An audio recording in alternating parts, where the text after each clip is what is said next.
Okay. And... click. Okay.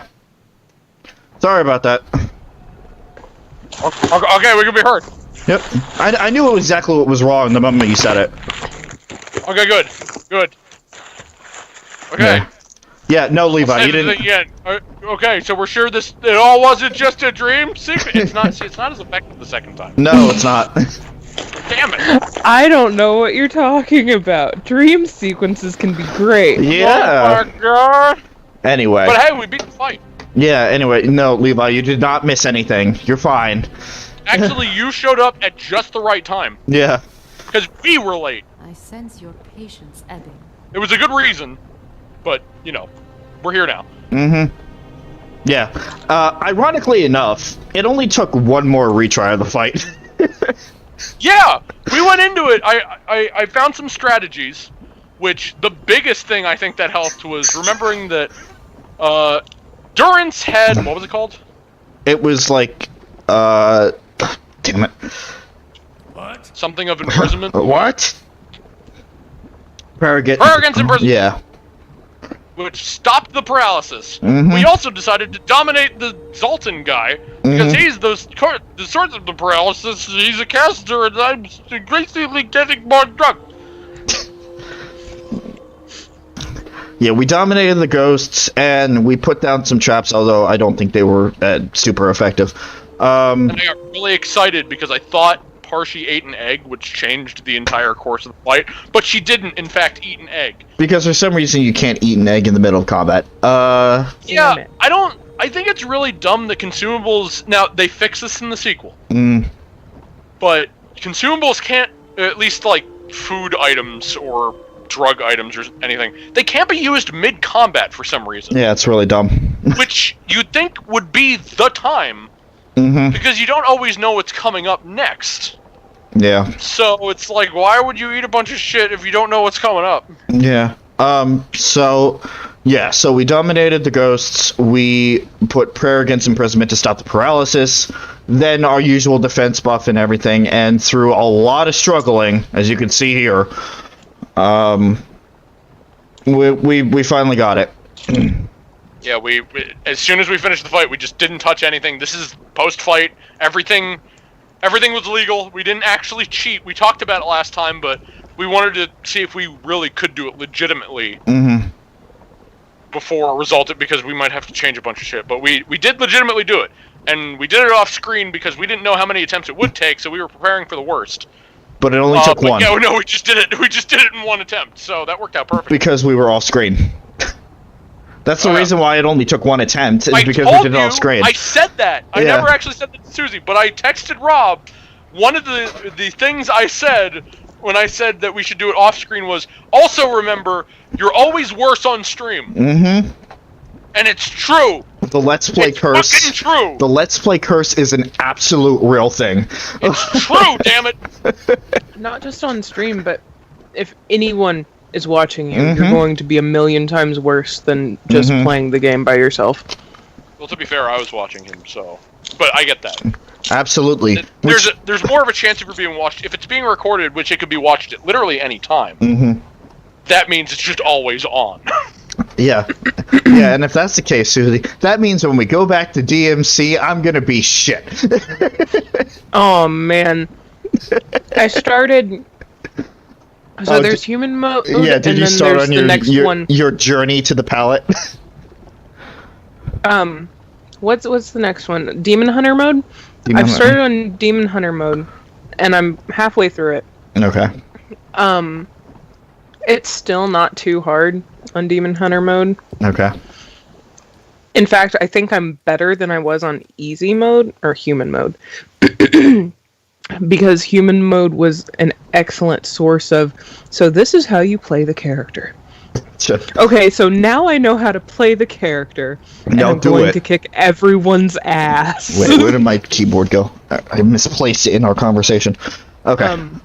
First run through of the prologue on Demon Hunter mode, I almost killed Urizen. Oh my god. Okay. I got over half of his health depleted. But he hit me with a really big fuck you move and, like, one-shot all of my health. Oof. And I was so upset. Okay. Like, yeah. Yeah, it's one of those things where it's like, you almost got it, and if you could have another chance, you would do it. Boy, don't I know that. A lot of it was, though, like, I know that I could go back and kill yours, and I got reckless. Because I saw that over half his health was gone, and I'm like, I'm fine. You got into that mindset. It's like, I can do it. It's fine. I'll just keep repeating the same thing I've been doing. But that mindset made me more reckless. Yeah, that's what I personally call the light at the end of the tunnel mindset. So you know the time warp orb that he puts down that slows your speed, and then the fireball combination. Oh, yeah. So I got stuck in the middle of that time orb, and then got hit in the face with a meteor. Christ. What were you saying, PJ? I was gonna say, if I've learned anything from Soulsborne games, whether Bloodborne or Code Vein or the like. Let's not talk about Bloodborne. Is we're gonna get you through that fucking area, dude. And then after you're done with that, we're going back to Code Vein. Yeah, we are. So, yeah. Oh, hey, look.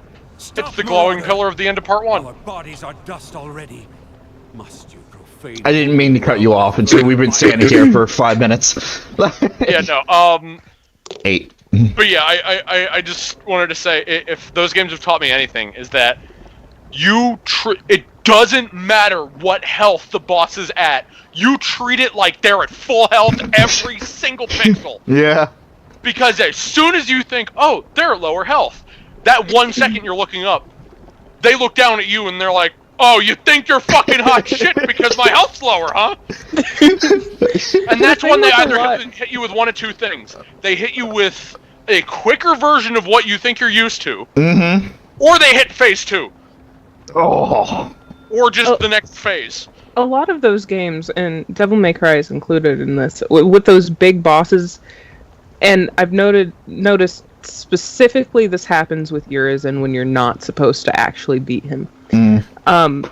As his health depletes, he gets more frantic in trying to kill you, so his attack speed increases. Oh. Yeah.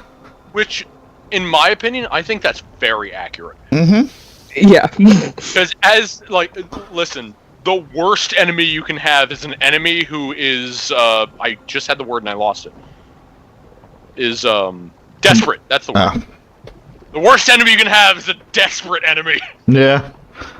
Because the line that they will not cross starts to fade away. Yeah.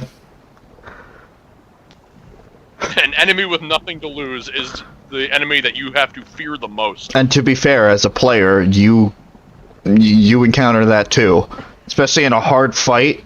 If things start to get desperate, you're going to start to scramble a little bit. Oh yeah. Things get erratic when things are looking dire. That's when you eat a golden orb and the boss goes like, what the fuck just happened? I killed you. And that's when anybody who is a hoarder, that one item that you've kept.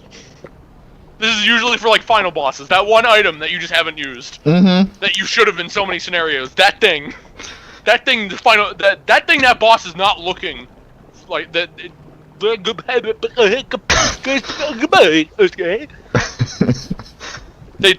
won't know what hit them. Yeah. One might say they'll never see it coming. Alright, have that stuck in your head throughout all this dialogue. Okay. Yeah, Suzie, you want to finish up? I've decided that all of my golden orbs that I've accumulated thus far, and to the point where I attempt the Dante Must Die mode, I'm just gonna use them all because I'm gonna have to in order to get through that. Yeah. You feel called out, Levi? Well, it's a gamer thing. That's it just is. It's ingrained in our DNA. We have all experienced it. Anyway. Hey, Rob. Yeah. You want to finish part 1? Yeah. Let's finish part 1. So. No, let's just sit here. Okay. Okay, you can just sit there. We'll finish part 1. I'm actually gonna work on the campaign. Okay. Hooray! Also, in case you guys didn't see it, I obviously camped. I also switched it over to story mode. Because we're just gonna did you do that while we were talking? Yeah. Okay, that's fair. As I said, we'll go out at least the rest of White March. We'll keep the story. Yep. Okay. Because, I mean, it won't matter if we go back to easy for the rest of the actual story because we'll be over-leveled anyway. Yeah. Flames roar and whip from within the forge. As they rise, their glow washes the room in a gory crimson light. I heard a breath. Did somebody want to say something? Oh, I was just gonna say that I'm gonna be over here working on the campaign, and if you need me to just call. I'll be here. I need my own bell to call for grieving mother. Like one of those servant bells. I got this at the dollar store for $1. Alright. It's actually a door hang. Oh, okay. With Merry Christmas on it. It works. Did the height of our walls... Jingle jangle. Did we cross your borders? Sail you weak steel? I don't know, but you need to be turned up a little bit. A little bit. Tell us, why did you invade our fortress? How about for lore reasons? Why did you do this horrible thing? Lore. It's true. Behind the anger and through the roaring flames, you hear the voice of a tired old man.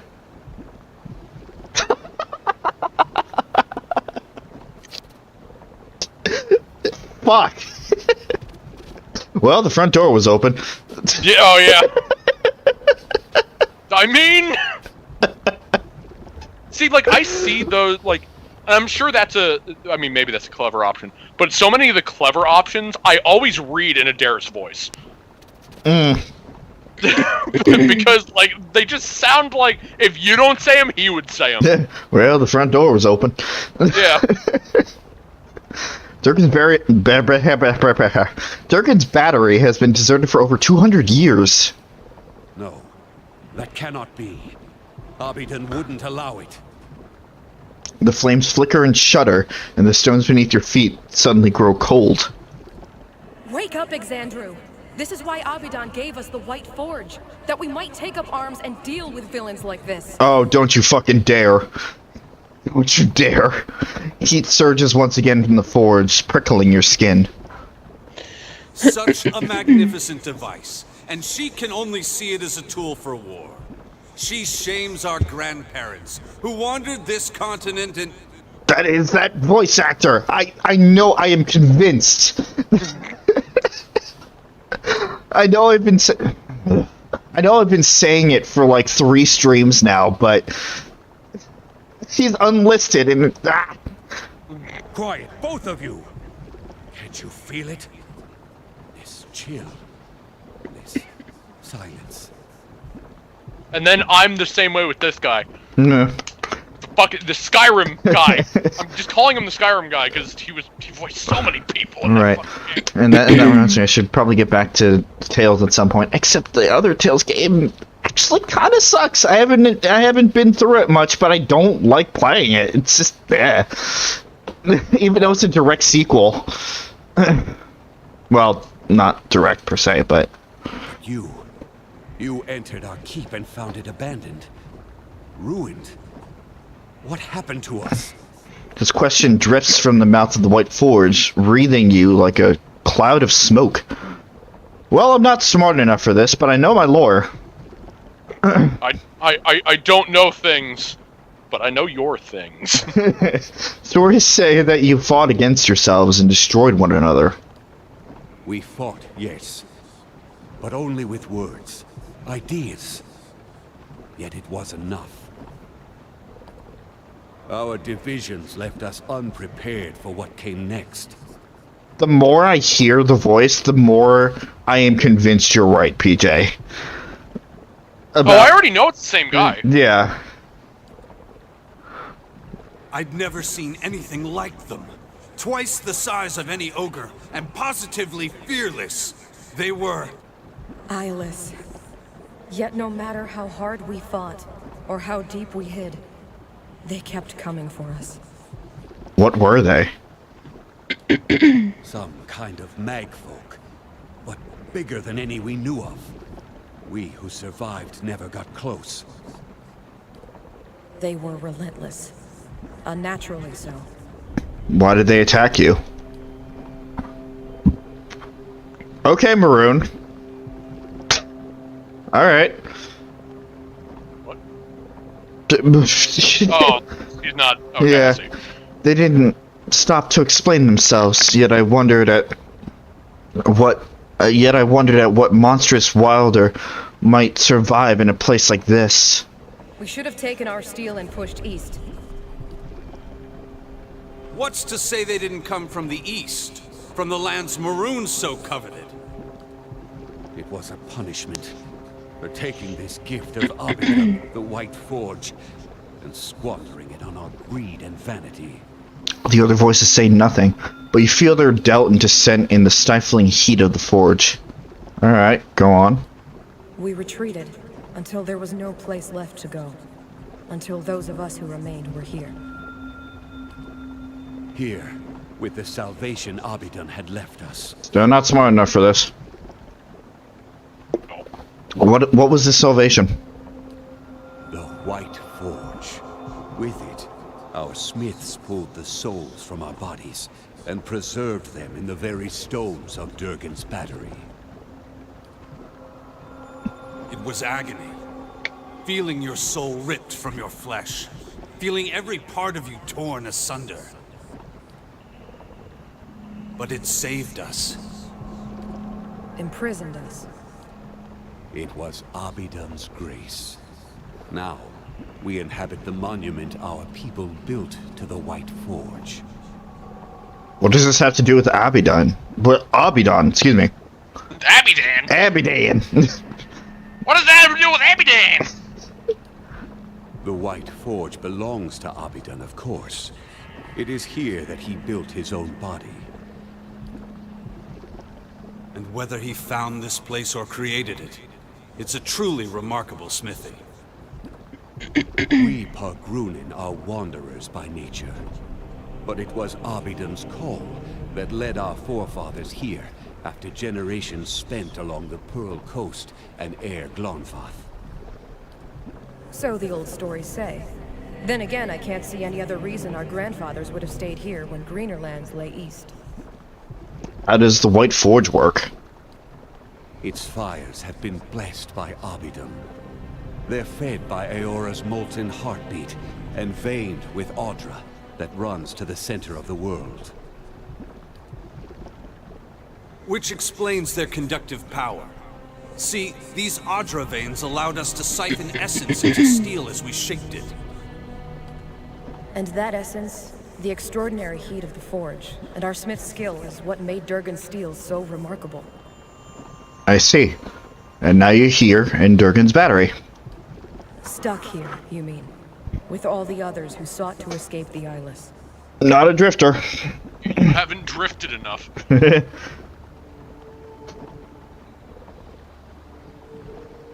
You're trapped here. Never experiencing anything new? Sounds maddening. Had we thought longer on the fate that awaited us, we might have chosen a quick death to this slow agony. Blasphemy! There's no greater honor than remaining here, watching over the White Forge.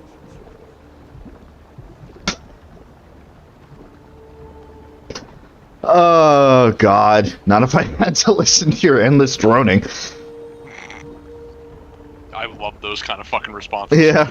This is why I also love something like Dragon Age Origins, where when it's just the tech stuff, it gives you so many more options. Uh-huh. So you can just be a huge asshole.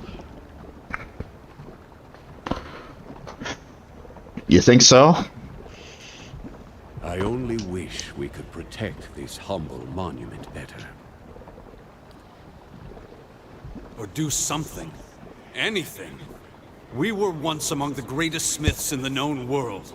Tell me, do Kith still speak of us?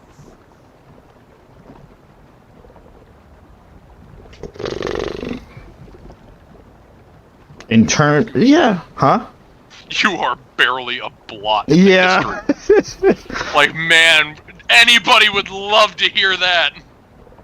Yes, and highly. You're still regarded as master smiths. That is good to know. It's only a shame that this legacy is nothing but a memory.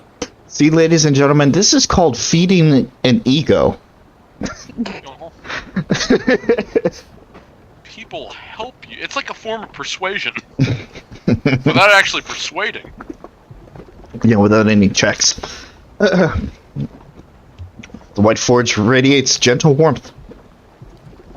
Is this why you braved the restless souls of Durgan's battery? To recover the process of Durgan's steel? I don't know. I don't know why I came here.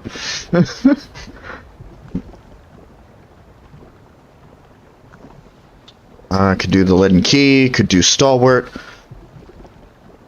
See, I love when it gives you option. Like, even if it wouldn't matter, I love when a game gives you what your personal reasonings are. Uh-huh. Like, I love that shit. And also to branch upon what I said before of, like, I love that you can just be an asshole. I also hate when games force you to make your characters sound like they're big goody two-shoes. Yeah. Like, lawful, like, they force you to make him sound like a lawful good, like... Right. Hey, PS4, you wanna stop? Alright. What? I'm not fighting with this. Apparently the video is not playing on PS4, so... Oh, well, I'm not fighting with it. Well, the stream's still going, so... Yeah. That being said, I drank a lot of water, so I have to step out again, so sorry, Okay. just give me a minute. That's okay, you go do that.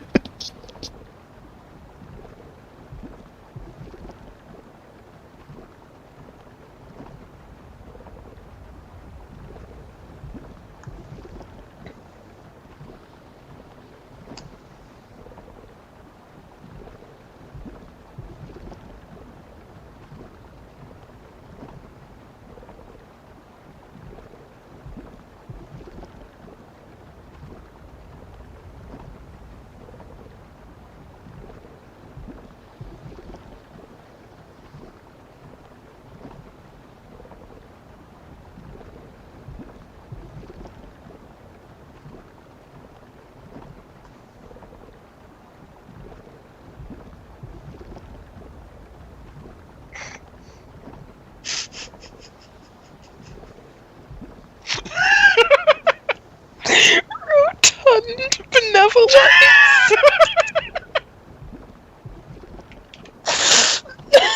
For everybody who's wondering, Suzie was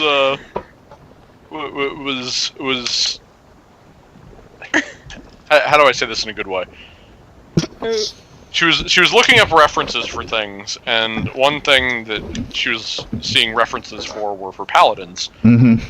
And she was mentioning how their frame are like Dorito body, and I was like, no, chub pal, and then I just wrote rotund benevolence. No. Was the Dorito body thing from the fucking picture you sent the other night? Yeah. It's Captain America. He has a Dorito body. Well, I mean, that's also a joke for a lot of people. Like, apparently that's just a body type. Right. The Dorito body type. He has the shoulder to waist ratio of a Dorito. Like, Okay, the so perfect... broad shoulder, like, thin waist. So Gotcha. You look like an upside down triangle. Body. Yeah. Also, hi, Cassandra. Before you get lost in the chat there. I was gonna say. Hello, we're talking about Dorito bodies. Yeah. No, I was gonna say, like, Paladins made of Doritos. Don't you just love when you're having a conversation and you're just drinking and drinking, you don't realize it, and all of a sudden you have to go to the bathroom 10,000 times. Yes. Yes, I do. That's why I try not to get lost in conversation while I'm holding a drink. Because I'll just mindlessly sip it now and again. And then all of a sudden, oh, it's gone. And then I make the mistake of grabbing another one. Because I usually have multiple water bottles there. And then all of a sudden, oh, I drank 3. Oh God. Oh God, hold the floodgates. Oh, Jesus.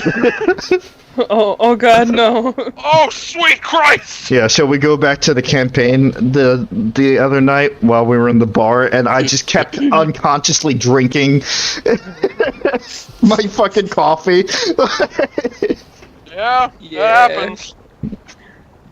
And then I was watching and making sure that Corey was just... Yeah. Yeah, you're welcome. That was another point I wanted to bring up. Not now, but... Right, later. That also reminded me of something. We can do it after. Nothing happened. A good thing, not a bad thing. Yeah, nothing happened yet, Cassandra. We've been literally standing here. Yeah, we haven't gotten much farther. Yeah, what is my reasoning? PJ, they added more new things to Hero Forge. Oh, don't do this to me right now. I will be lost in Hero Forge. There's some new shirts. There's a crystal crown. Don't do this to me, Suzie. If I open it, you'll never hear from me again in this stream. Well, don't open it. I'm telling you what they have. Suzie, you're telling me about a character creator. Please. What? Okay. I don't know! You scream it at him? Yeah. I don't know why I'm here! There's a village called Stalwart that's fallen on hard times. They asked me to find the White Forge. Oh no. Whoops. Sorry. I was going through it and I accidentally took a piece of armor off of this character and I looked over, he has pauldrons and no shirt. He's got the turdler. He's got the hot turdler. At this admission, you feel a softening in the essence of the Pargrunen. In one moment, each soul and fragment is distinct, and in the next they form an indistinguishable host. You perceive them as a school of fish caught in a tide, a flurry of snowflakes on the wind, a pantry full of fragrant spices. Then I hope you're satisfied with what you found here. How dare you bring my race into this? Last time somebody did that, they tried to eat me. What? At least you get to leave. I've had a weird life. But it was good to be remembered. Sandra's asking about you, PJ. Oh, hello. Sorry, I got swept up in the conversation. Right. As the souls of Durgan's battery speak to you, the collective essence takes shape, much like Merwold's did. There are scores of them, all torn by conflicting purposes and trapped in the memory of their lost battle. You taste the bitterness of their uncertain existence and feel the persistent ache of centuries. It is a slow, agonizing fate, but you find it in your power to grant them another. Things are alright, Cassandra. I'll say they're decent. Yeah, things are okay. I mean, we beat this fight that was a pain in the ass last week, so... Progression! Story! And now decisions! My favorite. Yeah. How shall I treat these souls?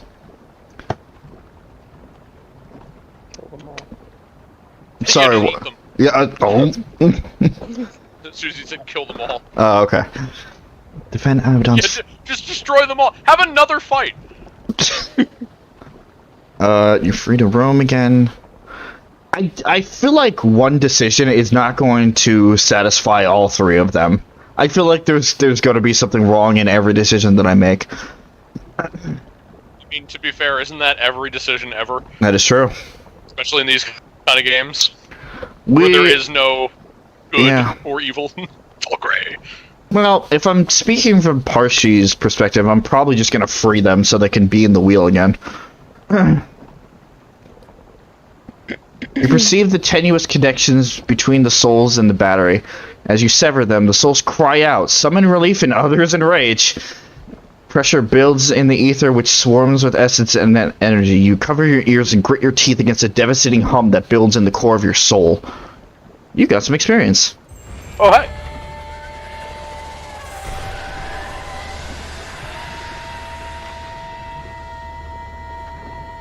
The White Forge is now available for your use. It has the unique ability to refine Durgan iron ingots. Multiple iron ingots are required to create a single refined ingot. After refinement, these ingots can be... What is with this fucking choir?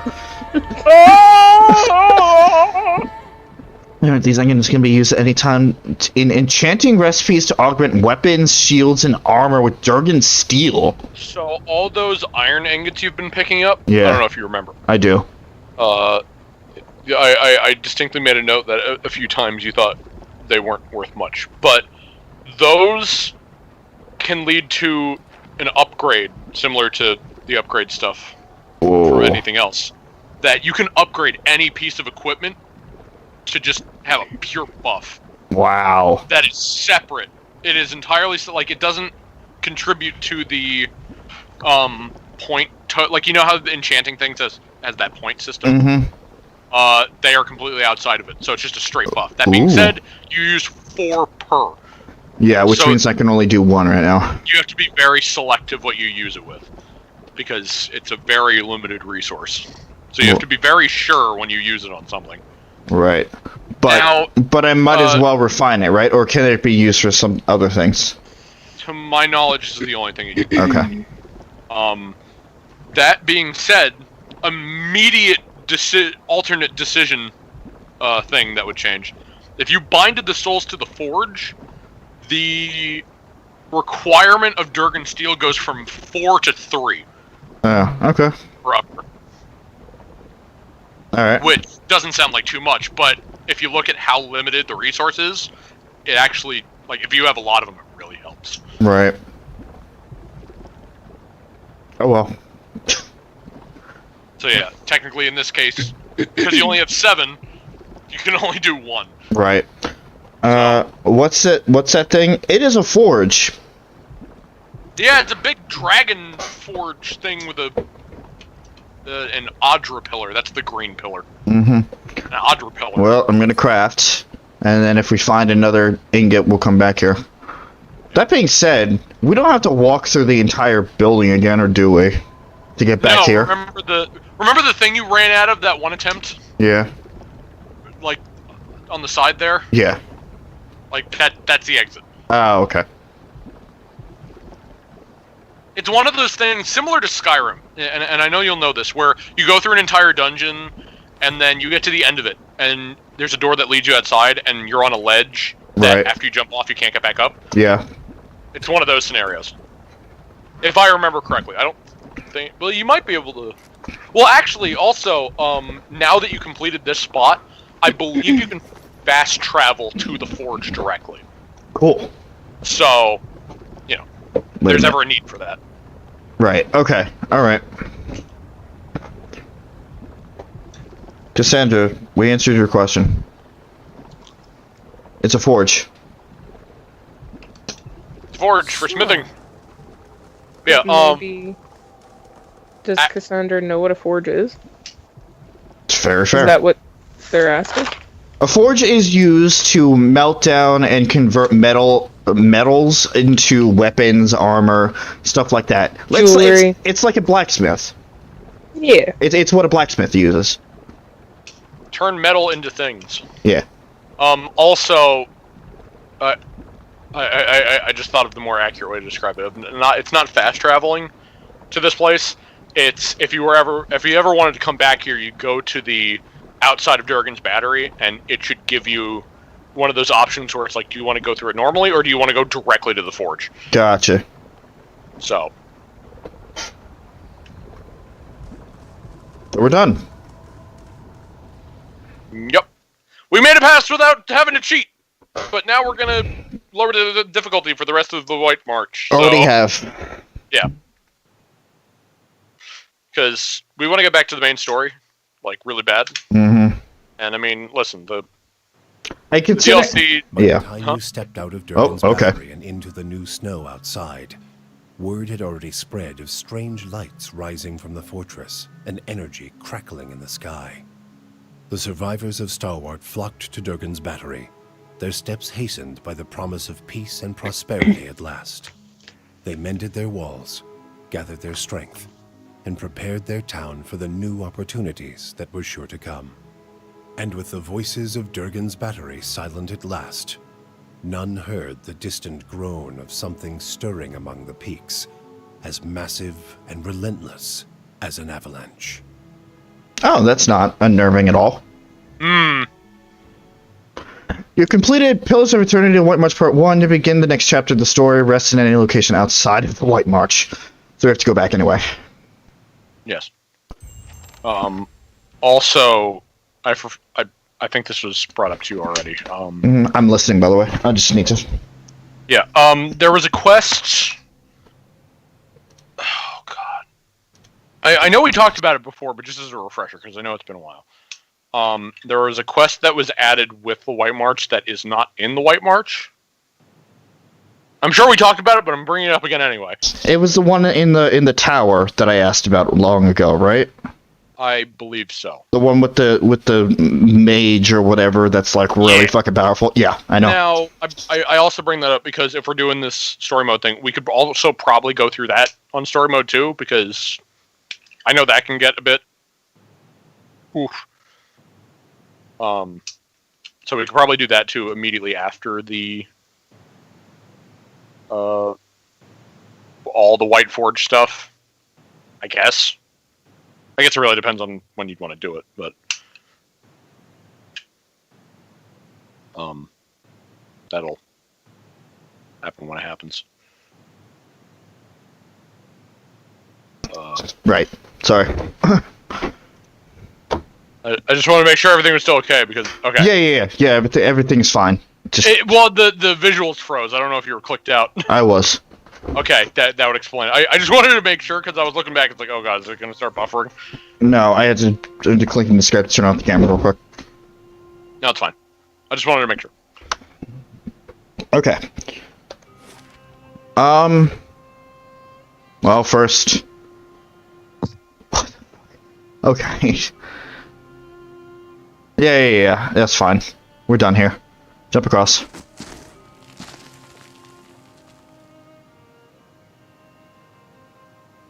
Wait. Before you immediately go in that door, I want you to press tab. Is a bow. Is a ball.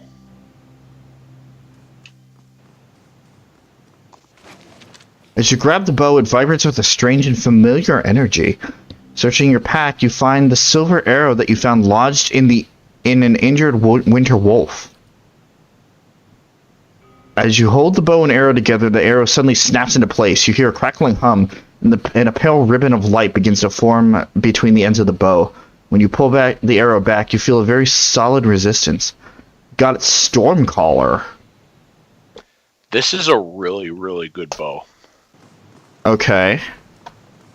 It's a really good bow. I really like that bow. Okay.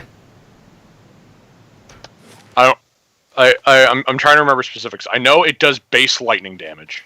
Ooh. It might also paralyze. Shit. I'm trying to remember. Which, it's a really good bow.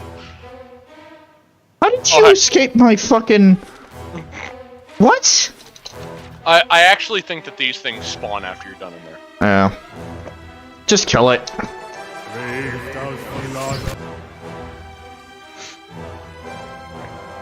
It's to show that time passed. I guess. I don't know. What that? That's it.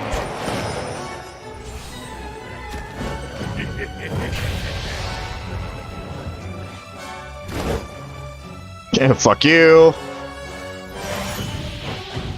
My mind feels sharp. Fuck you. And fuck you.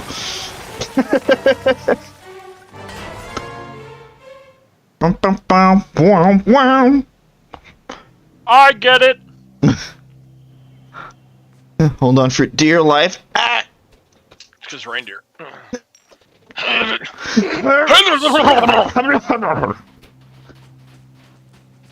And as we are heading out... Oof. Is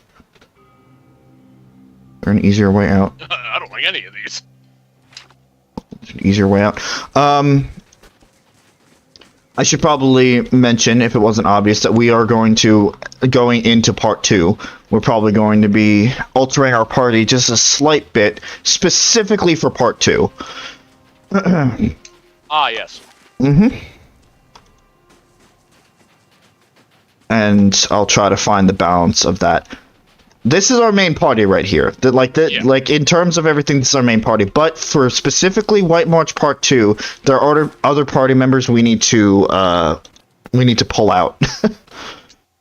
Yeah, Craig hold bluffs. That was the thing. Anyway, we'll just go back to Cadnua. It'll take 1 day and 6. Okay. Yeah, no, it takes more than that. It takes fucking more than that. Don't you fucking lie to us. I'm pretty sure 3 weeks. Well, I think it takes that long from when you get back into this map area to there. Right. 32 hours have passed. Indeed. Oh.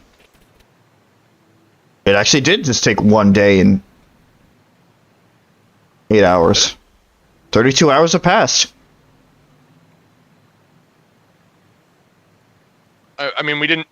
I think it shows differently on the... I don't fucking know. Maybe I'm wrong. I could have sworn that it took longer than that. Right. Because I remember when I would go between the two, because I would sometimes go back to the keep for, like, if stuff pops up for it.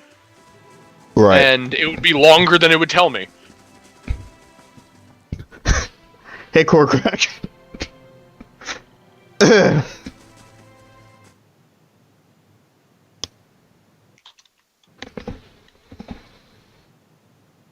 Time to get out some Christmas puns.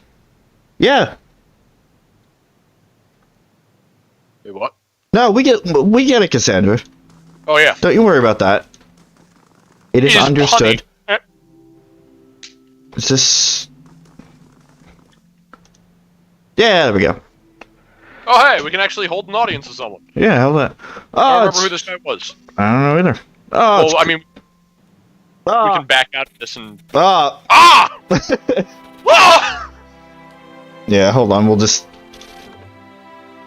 Well, I mean, we can back out of it and read the thing in the keep. It should say... Well, I'm gonna save anyway. Fair. Forge!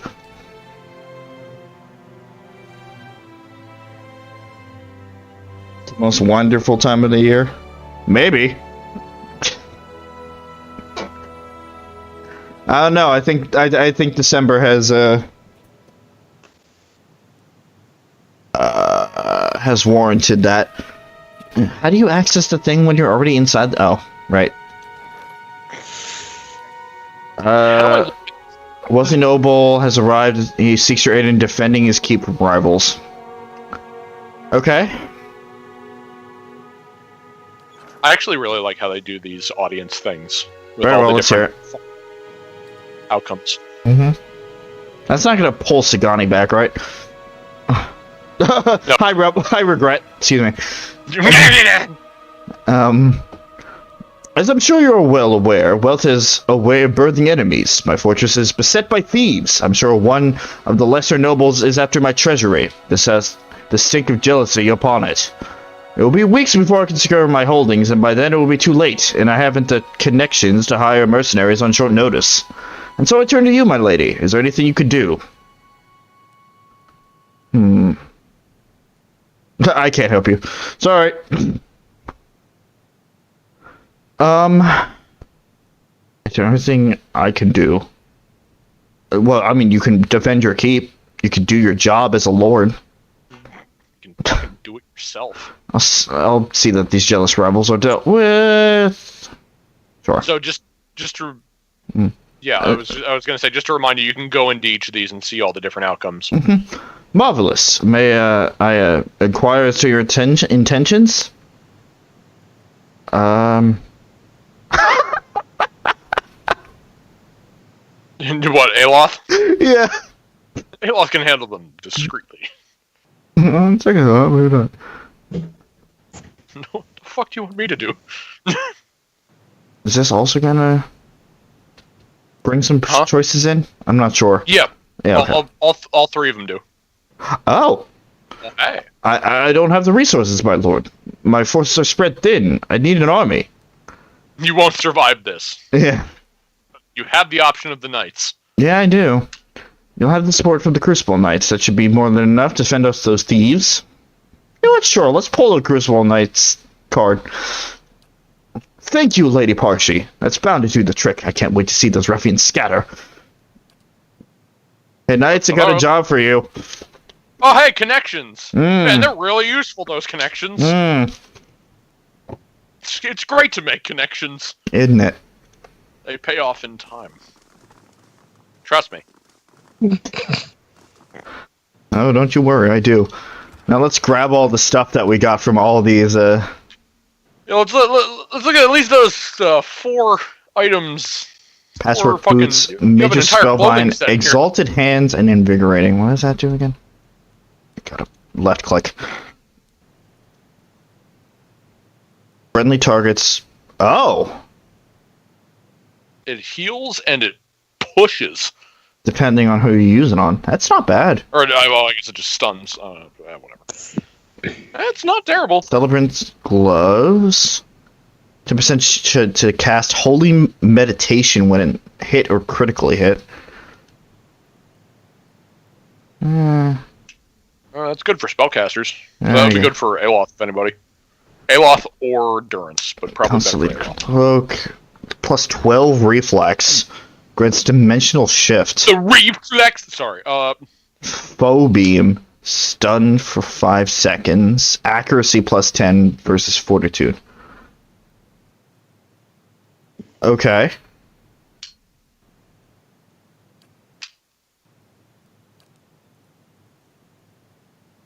And Cloak of Comfort. Plus 5 to all defenses? Oh, hey. Plus 30 max endurance and plus 3 damage reduction. Yeah, I remember this cloak. It's a really good cloak. For obvious reasons that you just read. Yeah. Cassandra, your efforts are not in vain.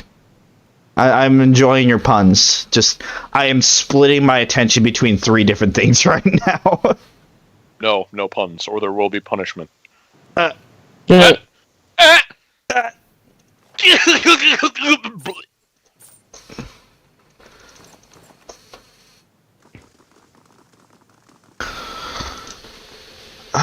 trying to think.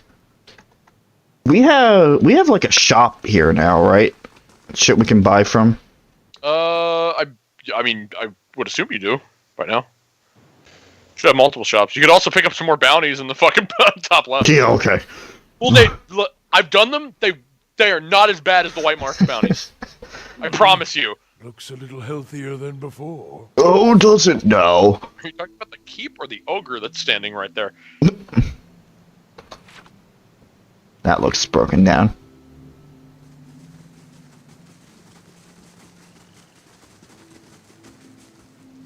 Okay, that's our mercenary mind striker. Hello, you. I don't know your name. It's not above your head. Hello, hello, random Crucible Knight. Oh, hi. Where's the shop? Oh, would it be in the? Is that not or is that the chapel? What is that? The chapel. Oh. Did you actually build the shop?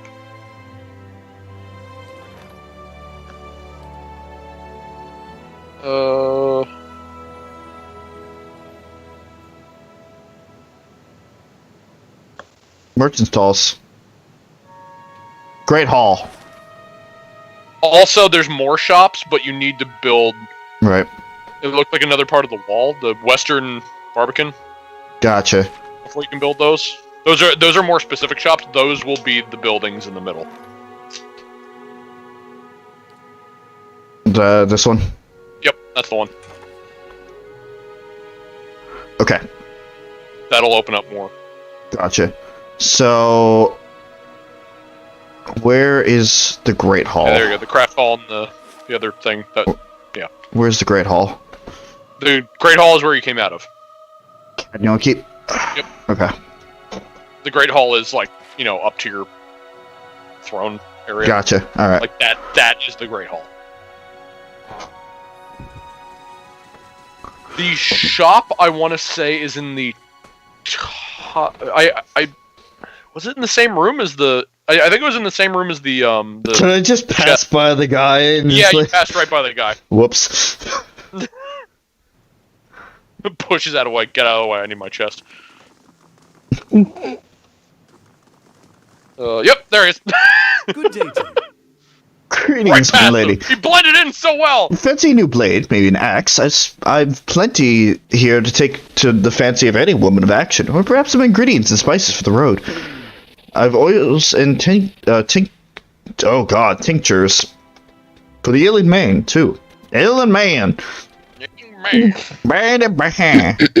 Yeah, this general goods merchant. Yeah, don't bet on too many actual weapons because, as you can see, sucks. He's like a beginning of the game merchant.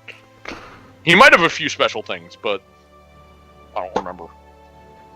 Look at all those crossbows! Or sorry, arbalists. They're all arbalists.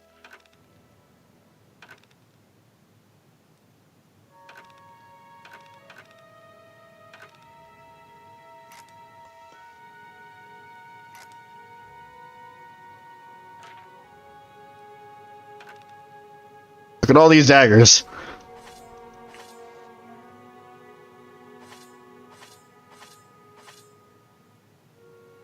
Doo-ba-doo-doo. It's fine, that's fine. Don't need these grimoires anymore. Fine. Fine. Goodbye. Jesus Christ.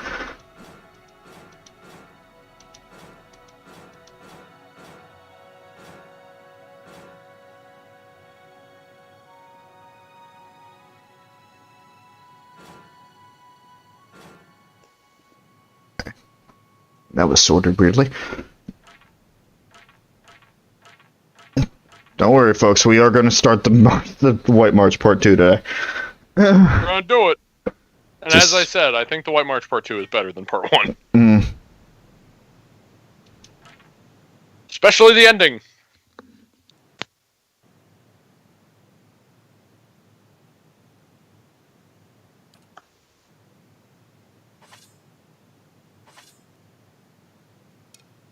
Many hammers.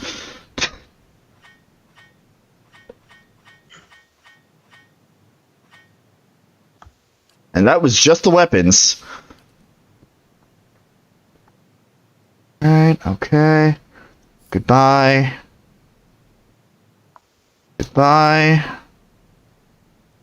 Okay, clothing.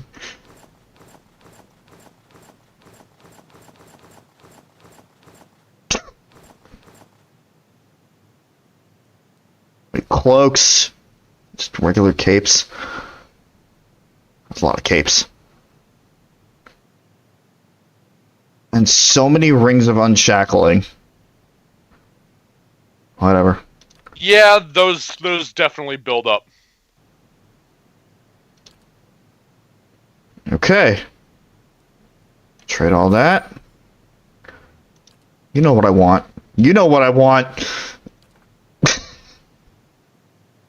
Wait. Oh, that's right, story mode. Now I have 99 fucking camping supplies. Grab the pry bar and that too. Levi, I just see the forging armor and it makes me immediately want to play Monster Hunter again. God damn it. I like Monster Hunter! No. There's still so much I want to do in World before Rise comes out. And probably even after Rise comes out. I don't know. Alright. That all depends on Rise. More con, more resolve, more perception, more lore, more survival. Probably more survival. No, actually. I'm getting to Master Rank 200, goddammit. More athletics, more con. You know what? Yeah, more athletics, more con. I'm also getting you two to Master Rank 100. Damn it. Eventually. Gonna happen! As you sleep, you are buoyed and buffeted by the vagaries of dreams. They tumble and thrash about you and fill your mind's eye with pale glittering motes. They resolve into a light snowfall and a biting northerly wind. You recognize the mountains of the White March rising around you, and you shiver. You see Stalwart a few miles away, quiet and still, but for a few curling streams of smoke rising from the chimneys. Durgan's battery is perched above it, its shadow stretching into the valley.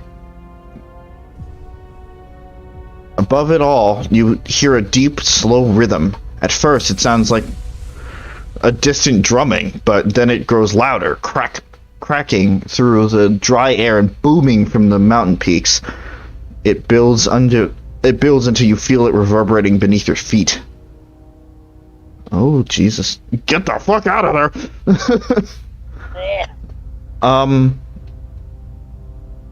Listen, I guess. Each thud comes louder and faster than the next. Thunder echoes from the mountaintops as great sheets of ice and snow tumble down the slopes, but the rhythm keeps building, shattering frozen lakes like crystal saucers. New ravines split through the mountains as old chasms fill with snow and scree. A rock slide buries Stalwart, and Durgan's battery is shaken into rubble. Shadows rise over the mountains, the vanguard of a massive army. You flee. You tumble from the foothills and bound across the Deerwood, feeling the rumble of the advancing army all the while. Oh god, alright,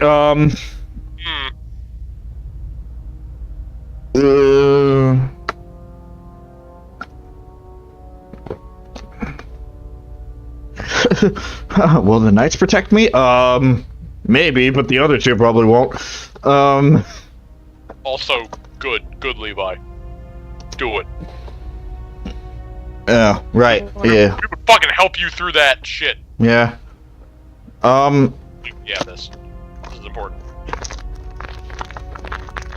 Crap. Defiance Bay is my best bet right now.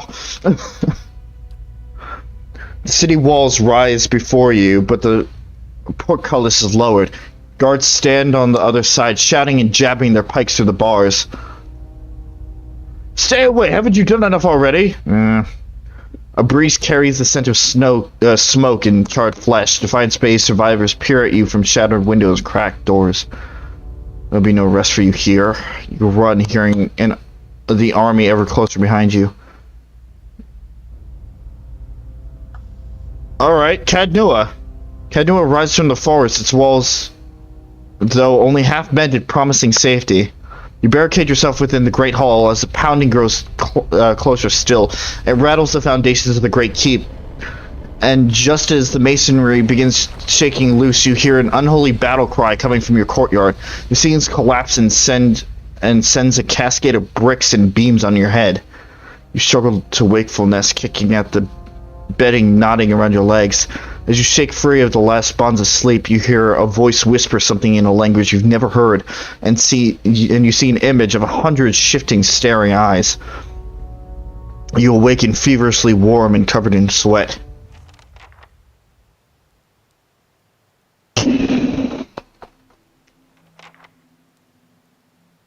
Okay.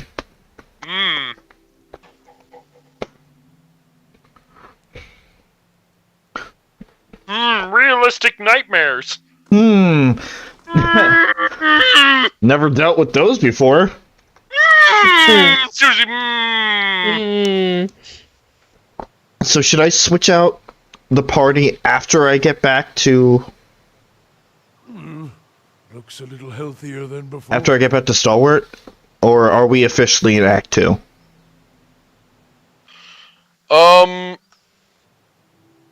I want to say we're officially in Act 2, but I would make sure by going back. Okay. Don't quit. Yeah, I'm done here. Missive is sent to the commander. Chris will keep informing the troops. Just 6 days, Jesus. Good thing you didn't send Aloth. I bet you'd be gone for a while. Also, to answer your question from before, with Sagani coming back, if one of your companions is on a mission, if they were to have a way to resolve that mission, it would not be there because they wouldn't be there. Gotcha. So, that is actually taken into account. Alright. So let's say Aloth was off on a mission, then that option wouldn't have shown up. Gotcha. Back to Stalwart. It's fine. We got we got more camping supplies. Everything's fine. I feel safety within my camping supplies. Are you fucking kidding me? Yeah, fine. Sagani, go. Can I stay here for like 2 days? No. Get the fuck out of my keep. The enemy grows stronger. And you'd send more of us to die. Well, I'm not gonna stand around. Are you? You've done plenty, Darian. You approach the source of the commotion and see a throng of villagers. They're arguing amongst themselves and hurling questions and demands at a lone figure perched above them. A young man stands on the spur of rock, his clenched fist held aloft. Steam rises from his wild hair and flushed face as he shouts to the gathering. Been a week since our people left these gates. A week since the iron flail took them. He paces the outcropping, his eyes burning. You see a few scattered nods in the crowd. Yet we wait here behind our sturdy new walls, hiding in our rebuilt homes. We've done nothing. He brings his fist into his palm with a sharp smack. The crowd erupts, bristling with pointed fingers and pointed words. One woman steps forward, her eyes lock on the young man. Who are you to tell us how to defend our own? You ain't been here 2 months! Several of the others grunt and hoot. You feel a shift in the crowd like a changing tide. Hey, an angry mob. See? We're not so far from home. God damn it, Adair! He's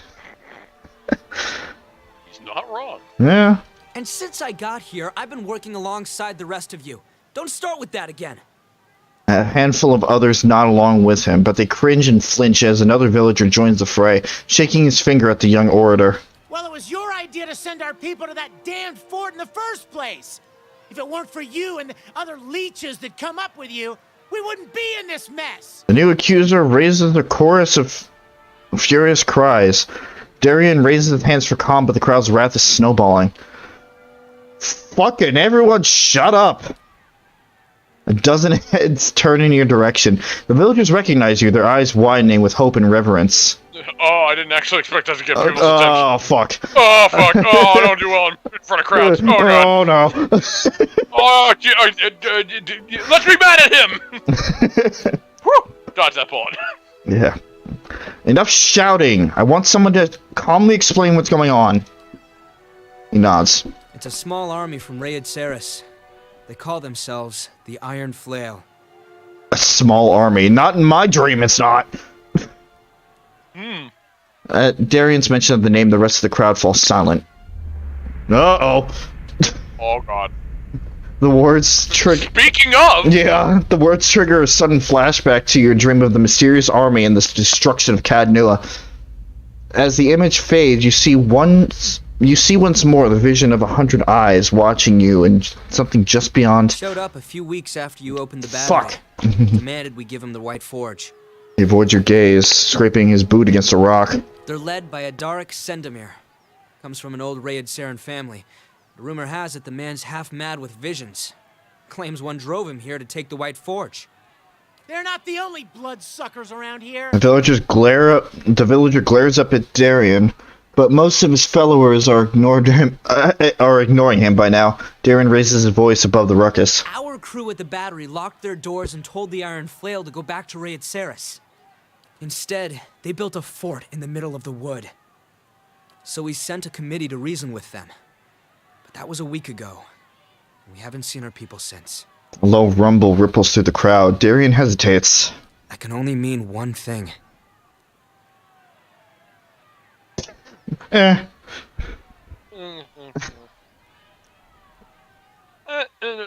Nah. Also, I can kind of hear it, Levi.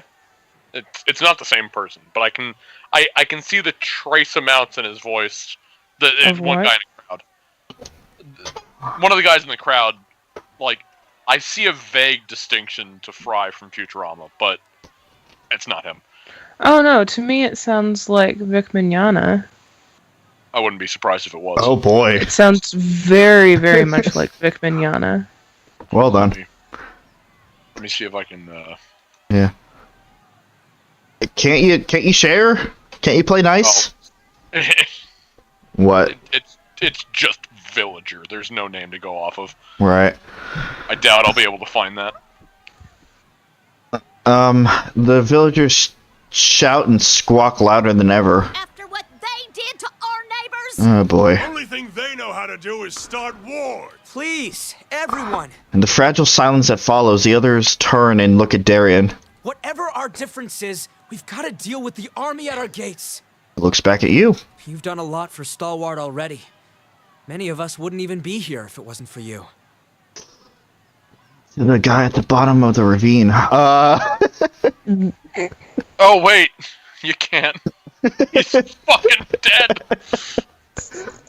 Oops. Or the woman in the collapse house. I got the other one. It's fine. Or the man in the collapse house. I forgot who I rescued. You saved the girl. I think. Yeah. So it's the man in the fucking collapse house. Oops. You saved the other one. It's fine. He breaks off. She wouldn't be here if it weren't for you. No. He breaks off, looking as if he'd like to stuff his words back into his mouth. After an uneasy pause, he swallows and continues. What I mean is, if anyone could deal with an army, it's you. Because I'm on story mode! Very well, I'll help you. The Iron Flail cleared a patch of forest north of Durgan's battery, built their fort there. It'll be well guarded, so if you can get in without raising an alarm, you may have an easier time of it. No. The important thing is to deal with the commander. If you can get rid of him, the rest of the soldiers will scatter. Yeah, okay. I think I've dreamed about this army. That's not weird to say. Huh? I said also I see it's warriors logic. Yeah. Just get to the main camp. Take out the commanding officer in the main camp, and then you just win. I think I've dreamed about this army. I see. Anyway. I see. We've got our work cut out for us here. He gives the crowd a purposeful look, grumbling. They start to disperse. While you're out, stop by the battery. Wangra and her team are still repairing the heavy cannons. They've made a lot of progress elsewhere. Thought you might like to see how far it's come. Let me see what I can ask you. I haven't been here long, but I'll tell you what I can. Tell me about the Iron Flail. They heard about the White Forge and came running. Just like a lot of us did. Only difference is, they brought siege weapons. As best anyone can tell, they're from the border region near Little Bend, one of the poorest parts of the country. For Raid Ceres, well, that's saying something. What brought you to Stalwart? Work. I was a cobbler in New Yarma, but the city got more crowded every year. Rural types fleeing the legacy. A couple months ago, I heard Stalwart was offering land and opportunity to new settlers, so figured I'd give it a go out here. For a while, folks seemed glad to have some new blood, but that changed as more and more of us came. How much fucking time passed since we reopened the White Forge? Well, I mean, I think that more time passes when you go there than it says. But besides that, I mean, remember, these are technically 2 DLCs, so if you're playing them as they come out... Well, fair enough. There seems to be a lot of tension around town. Before you opened Durgan's battery, people tell me Stalwart barely had enough warm bodies to keep the town running. A bunch of us came when we heard about the White Forge, but now, I think the old-timers would just as soon send us back. Being ticking items off on his fingers. We take the best jobs, we don't pay our respects to Andra, we're overcrowding the town. I get it. Stalwart's changing. Same thing happened in New Yarma when folk moved in from the countryside. But they can't keep blaming us for everything that goes wrong out here. He sighs, and a steaming cloud escapes his lips. I'm just hoping they'll calm down once the iron flail is gone. Alright. Okay, now we're officially in part 2. Yes. Cool.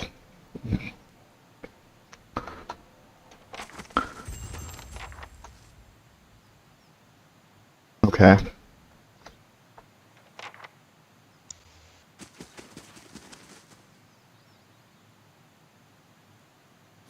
We could change our party at the end, right?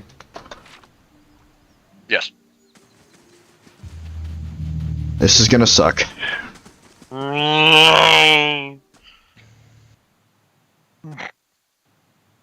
Whose end was that from? It wasn't mine. Oh, okay. Oh, it was probably my end. I'm right next to the road, so I've tuned it out. Do something. Piss off, Kern. I got enough problems. I just kind of like how, like, the delivery of that line. Yeah, piss off. Piss off, I got enough problems. Oops. Like, could be vaguely drunk. Right. That sounds like Vic Mignogna to me. Probably. As I said, I wouldn't be surprised. Decades I've lived here. We've worked and drunk together, and not a one of them will lift a finger. This dwarf's face is damp and blotchy. His outburst seems to take something out of him. He sags, his lined features showing his exhaustion. Excuse me. I'm sorry, I have no heart for conversation. I'm sure someone in here will drink to your health. What happened? Done something terrible, and I'm not sure I can fix things. This neighbor of mine, Hattie, we've never gotten on at the best of times. With this land dispute, losing half my property, things have gotten out of hand. These fucking options. Kill him, take back your land, problem solved. Fucking kill him. Tell me about this feud. Kill them all. It's gotten ugly more than once. I'm not proud of it. My family's owned land here for generations. Hattie's father settled the land nearby some years back. Whoever drew up the deed, they sold land that wasn't theirs to sell. Things up here aren't like in Defiance Bay. There's no Duke, no Hall of Records. It's been a fight since then in any case. It seemed important yesterday, but I'm not so sure anymore. I've been drowning my sorrows here at the inn. There was a stranger, Sevestin, obviously from out of town. We got talking. He's all smiles, said he's a paladin, that he'll sort Hottie out for me and get my land back if I give him the week's wages. I didn't know he was a bleak walker, a madman. I was half drunk. I thought Sevestin meant he'd speak on my behalf, put a scare into Hottie, not kill him. Yes, that is Vic. Okay. Yeah, and as I said, I'm not surprised. I tried to cut him off once I realized. He laughed and said that doesn't happen. Please, you gotta help me. No one else here is willing to take him on, even for the coin I'm offering. Yeesh. So, yeah, Bleak Walkers and Goldpack Knights are both a subclass, I guess I'll call them, of the Paladin class. Right.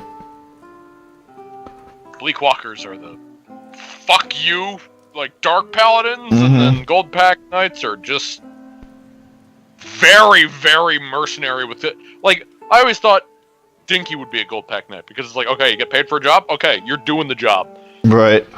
That is what's happening. I've got some questions. I'll tell you anything if it'll help. What do you want to know? The fuck's a Bleak Walker? I asked around. As far as I understand, their order thinks brutality is the best way to ensure peace. They don't negotiate and they don't give quarter. Once they've been ordered to clear some place out, they don't stop until they're done. They don't change their minds. Okana. They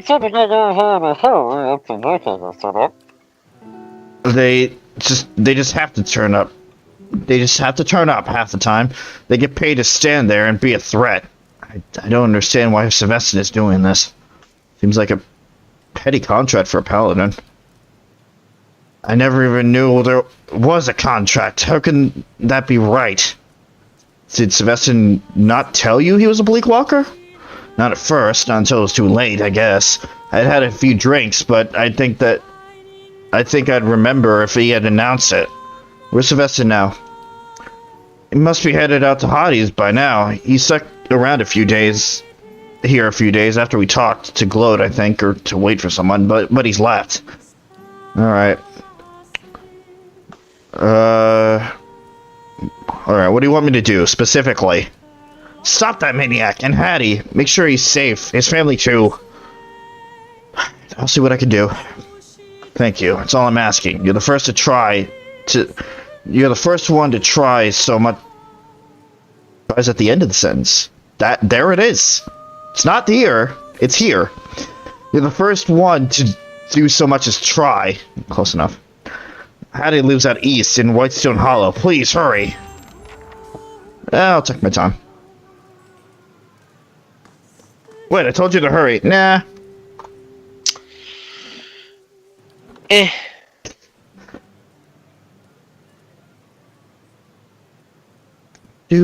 don't actually know if there is.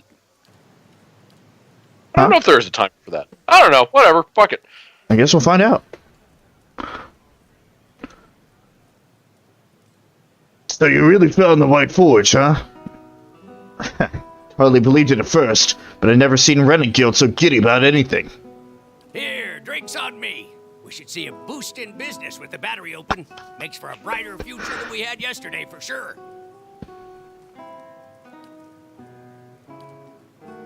Okay. There we go. Alright, so who's part of this one? It's these three, right? It is, yeah, the... Maneha, Zawa, and the Devil. So Devil, I know the way to activate her personal quest is just bring her in Stalwart. Right. And then the other two, I believe you just have to talk to and they'll open up. Gotcha. I know for a fact, definitely Zawa. Right. Which you'll have to talk to a lot. And we're in part 2, so there should be no glitches or anything. I'm hoping that you won't encounter the same glitch I did that bars you from his personal quest, seeing how you're doing it in part 2, because that's when his personal quest is, specifically in part 2. Gotcha.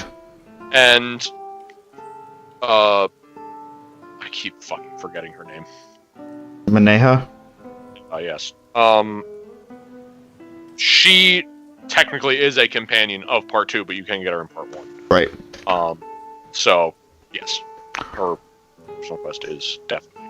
Okay. Her personal quest will tie into the story, actually. So, that will...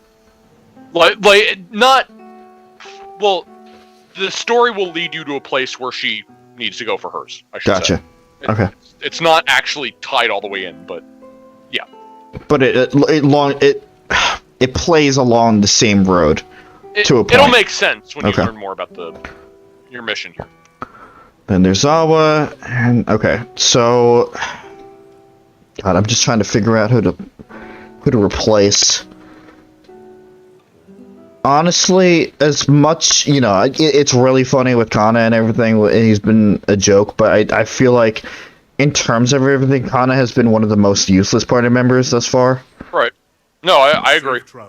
His main use has been the summons. Yeah. Which are good at times. Mm-hmm.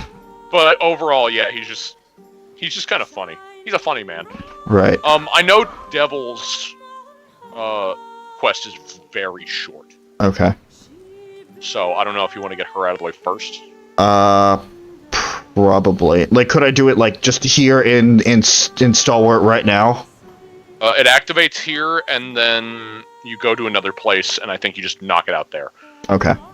And it's a place you've already been, so... Okay, yeah. So then we can do that real quick. Yeah, you should be able to just knock it out. Should, I think. If what I remember, you may need to talk to her a bit, but I think the main thing is bring her in Stalwart, and then you can talk to her, or she'll talk to you or something, and then that'll bring up the stuff. Same thing with Grieving Mother. Again, I love Grieving Mother, but in terms of weight being pulled, I feel like it's very circumstantial right now. Oh, yeah. So... Yeah, Adair, Durance, and Aloth have been very, very active in the party. Yeah. The other two have mainly been passives, and we can't get rid of party, so...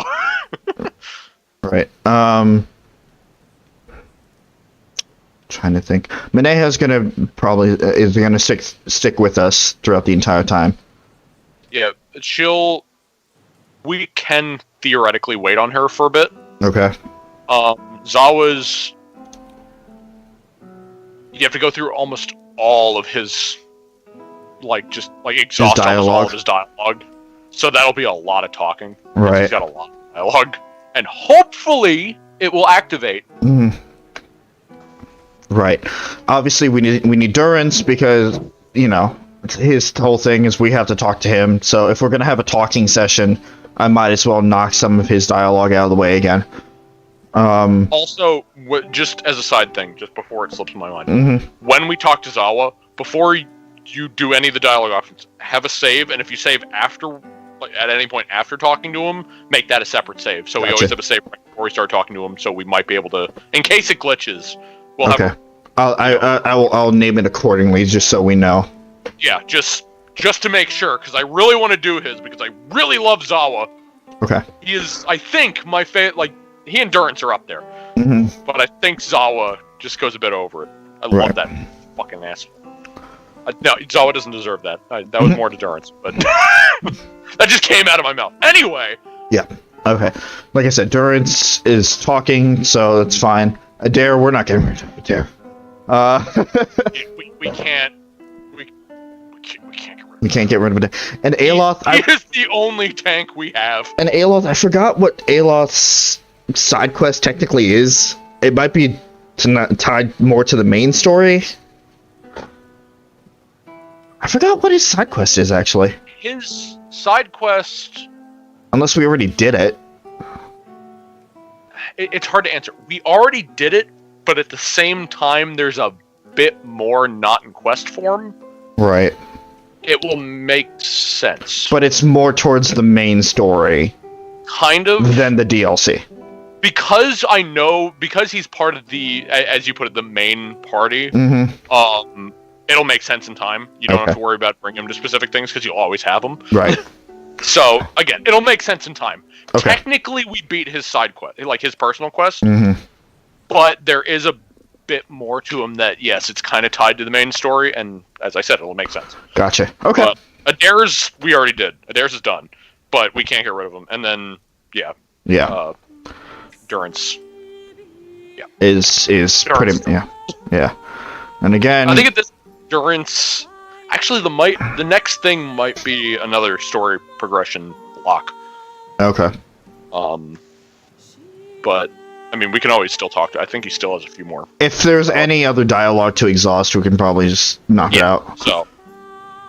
And I know that Kana is in the Endless Paths, and we'll do that eventually. Yeah, and we'll probably do it. Or we won't. I don't fucking know. And we'll probably do it on story mode, because I think anything except for the first level should be affected by story mode. Something like that. Yeah. The first, either first half or first 3/4 of the Endless Paths at this point will be piss easy. Right. The end of it, the I guess the quote boss of the final layer. Right. That'll be a thing. Right, and Pallegina's in Twin Elms, so realistically we can pull her when we go back to the main story. Yes. Sagani's is in part 3. What is Arabius'? Arabius' I believe is also in part 3. Okay, alright. Okay, so we're basically caught up with everybody. I believe his is also... I want to say his is also tied to Twin Elms. I could be wrong on that front. Okay. But... At some part of it, he has to go to Twin Elms. I don't remember what part, but... Okay. Alright. So yeah, we got everything covered. And then, Grandmother also has a personal quest. Yeah, which... That's going to be its own thing, because I'm going to have to sit down and write out details of her story. So I would have to be extremely aware. Yeah, yeah, the way you intake information, like General you, the way you intake information from Grieving Mother is very unique. Yeah. Yeah, so I would have to, like, sit down and write out certain details of her story in order to do that. Right. Which we'll knock out at some point. Yeah. Okay. Okay, we got a plan. Now we'll see how long it takes for us to forget it if we don't get as much of it done in a short amount of time as possible. Yep. Woo! How are you two already almost dead? Yeah, what the fuck? Why are you guys at half health? Fucking shits. They've been away for so long. Anyway, I'm just gonna They started to die of old age, even the construct. Right. Stormcaller I'm keeping in my inventory. That can go, that can go. Okay. Yep, that was really good. And I'll probably put it on Sagani when we get her back. Yeah, that's what I did. That is exactly what I did. Whew, that's a good bow. Anyway. Yeah, Devil's a rogue. Yeah, before I do anything, I'm gonna level them up, because they got some level ups. Devil's a rogue, and Zawa is aim. Right. More stealth, more mechanics, more rogues are survival. The best damage dealers in this. Funny enough. Really? The sheer thing of their class skill of sneak attacks. Whew, Gotcha. sneak attacks are really good in this game. Backstab dramatically increases damage done from stealth or invisibility. It's just a passive. Sneak attack doesn't necessarily mean in stealth. Mm-hmm. It applies as long as they have a status, which also I believe counts for flanked too. So even if they're flanked, they'll just do massive damage. Shit. They are easily they have the highest potential of damage out of all the classes. Gotcha. Even above, like, Barbarian, for example. I think Barbarian's second highest. Just, under the right conditions, the rogues are ridiculous! Gotcha. Okay. Crippling Strike, Rogue Attack Scissor. Honestly, the rest of the stream is probably just going to be setting up for their side quests, but we're in part 2, so... Right. Because I feel like it's going to be a handful. Right. We technically made progress. We got past a big wall that was the end of part 1. Mm-hmm. Yeah, I'm fine with this. Anyway. Yeah. Huh? I said I'm fine with this. Yeah. The Rogue Attack Scissor in here. I'm excited because I like at least Devil and Zawa. Yeah. It has alright. I mean, you can form your own opinion about her. And I will. Devil's cool and Zawa was amazing. So. Her enemies and ability to move around effectively, inflicting extra damage and hobbling an enemy. What the fuck is hobbling again? Whatever. Have their dexterity reduced by 2, movement by 1.5, and reflex by 20. Okay. Okay, what else we got? Reckless Assault causes the rogue to dive into battle without a second thought, lowering deflection but increasing accuracy and weapon damage. Probably not escape. Allows break engagement and expertly avoid next attack. Granting so... Oh, hey, it's extraction. Yeah, that's exactly what I was going to say. The dirty fighting employs turning some of their hits into critical hits. Ooh. That's just a really good passive. Yeah, it is. I think, yeah, I'm just... Again, like, you're seeing why they have some of the highest damage output. Yeah. Her athletics just do not exist. Let's fix that. Which is also partially why I'm super excited to eventually get through this with my Mii file, because especially when I get to the second game, I plan on dual classing myself as a rogue and a barbarian, so my damage output will be fucking crazy! Okay. I'm so excited to eventually get that. Okay, now I'm getting you Veterans Recovery, because everybody's gonna have that. More athletics, more survival, Survival, damage reduction, healing multiple. Okay, yeah. Just had to refresh. Damage reduction is always good. I'm gonna get escape. Well, I mean, did we see those other ones in there? Riposte and deep wounds? Well, we have 5 more levels to go through. That's fair. I just want to get the necessities out of the way. More stealth. I just know those aren't, like, you know... Yeah, they're different. On and off. Things to pick from, between class unlocks and talents.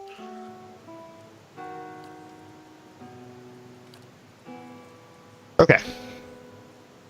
Oh, that's a lot more. Yeah, it is. Alright, riposte. Rogue looks for openings to counterattack and in combat. Incoming melee attacks that target deflection and miss or graze have a chance of allowing an instant full attack riposte. Okay. You're really seeing why they're good damage dealers. Yeah. Adept evasion. It's just better evasion. Okay. Converting many reflex hits to grazes. Alright. Coordinated positioning, and one quick move, the rogue switches instantly with a nearby target, canceling engagement in its effect. Oh. Automatic when targeting an ally, otherwise must hit versus... Okay. So that could be a way to get out of engagement if necessary. Also, are you saying this? Oh, that's kind of annoying.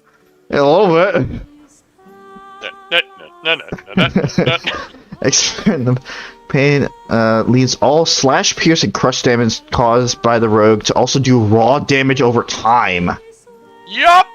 Fuck. Look at this damage setup!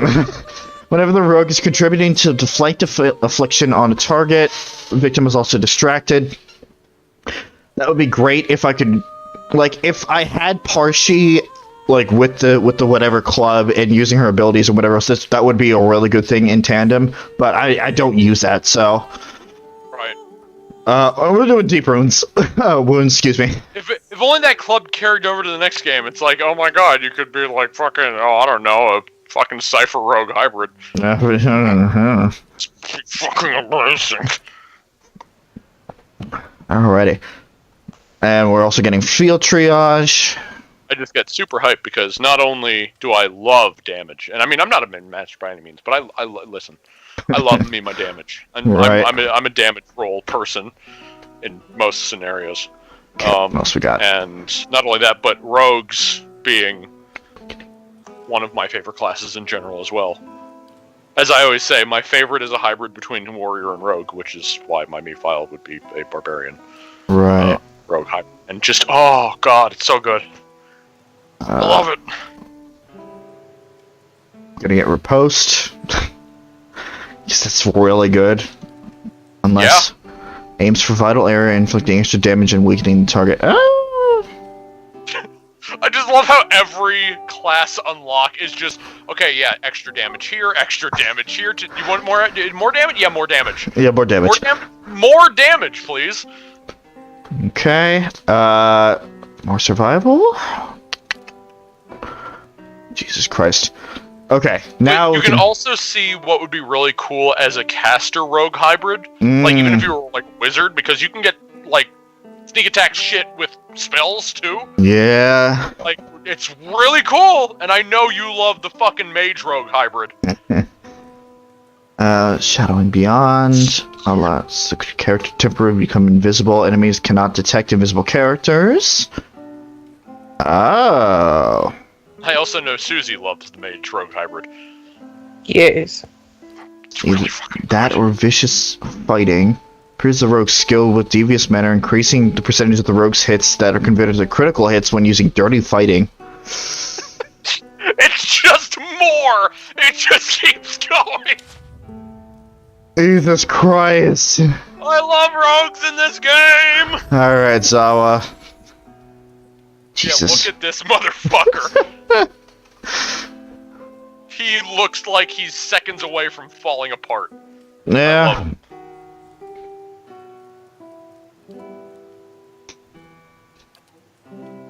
Alright. I'll get to these in a minute. I just need to get the field triage, or oh yeah, that. Everyone's got to be part warrior. Yep. Or sorry, fighter. Stealth. Everybody's got to be part fighter with the health regen. Athletics regen. Whatever. And survival. Okay. Swift strikes. The monk's hands become a frenzied blur of attacks, increasing their attack rate for a brief period. Requires 1 wound. Right. Right, because he gets the fucking things by getting attacked. Yeah, monks are very interesting classes. Monk is able to channel physical pain and turn it into pure energy and redirect it with his or her attackers. But the monk has wounds, he or she adds a proportional fire bonus to melee damage. What? Yeah, you want to just Donald it? Holy shit. You want to just Donald it? You know, he just sets himself on fire, it's fine. Intense practice in your study enabled the monk to move with combat during combat. Monk's movement rate is significantly increased, or force of anguish. Powerful attack that knocks the target back a significant distance if the attack is successful. The target bumps this shit is like a super bash. away and bounces off hard surfaces like walls before ending up prone. It's basically like throwing them with the force. Right. But yeah, the long strides is just to balance out because monks primarily do hand-to-hand. That's how they do. So faster with them being faster combined with their small reach is pretty good. But I mean, I'm not saying to pick it because of that. I'm just purely explaining it. Yeah, just set them on fire. Just fire fists. Okay, also gotta get... All this shit gets so much crazier in 2 with the subclass system. Oh god, I love it. Never stop gushing over that fucking multi-class and subclass system in 2. Oh. Oh! Alright, let's see what we got. Clarity of Agony. We just read this. No, we didn't. Through pain, cleanses our body, reducing the duration of incoming and existing hostile effects by half. Okay.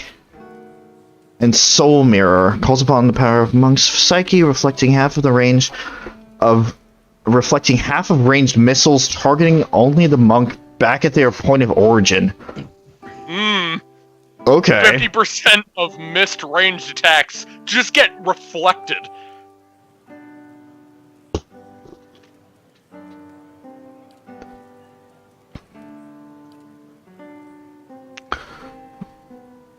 I'm gonna get the long. I'm gonna get the long stride first, so we can balance that out, and then more athletics. Oh wait, damn it! No, go back. I had enough for both. And next thing is the field triage. Yeah, you look like you need health, buddy. More survival. Yeah. Okay, alright, more. Ooh, the long pain is really fun. Yeah, hold on. Also, duality of mortal presence. Hold on. I know. The monk gains 2 modal abilities that allow him or her to switch between a bonus to deflection and a bonus to all other defenses. So, you gain 2 sustained abilities, and you can only have 1 active. But keep it active. So you can either activate one or the other, and you can do it at will. Huh. Whenever whatever the need is, but you can only have 1 on at a time. But they just stay on.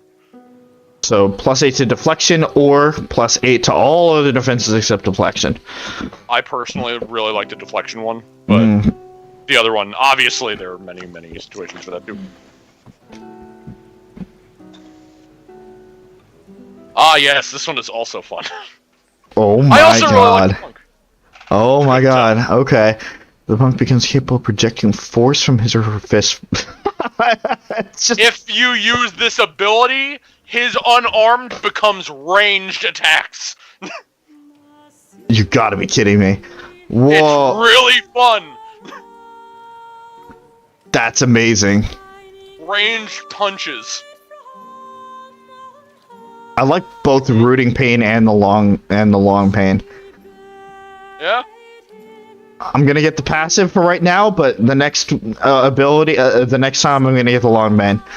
That's very fair. The long pain is really good. Okay, more stealth.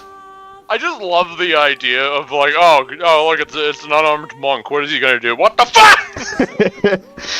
It's just airbending, or like any of the bending, really. Pretty much. Okay. Lesser wounds lowers the monk's wound threshold, allowing him or her to gain wounds at a faster rate. Oh. Mortification of the soul. The monk immediately inflicts enough raw damage on himself or herself to gain a wound. Oh, that's just okay. Yeah, that's a double-edged sword. That one. Yeah. I'm gonna do lesser wounds.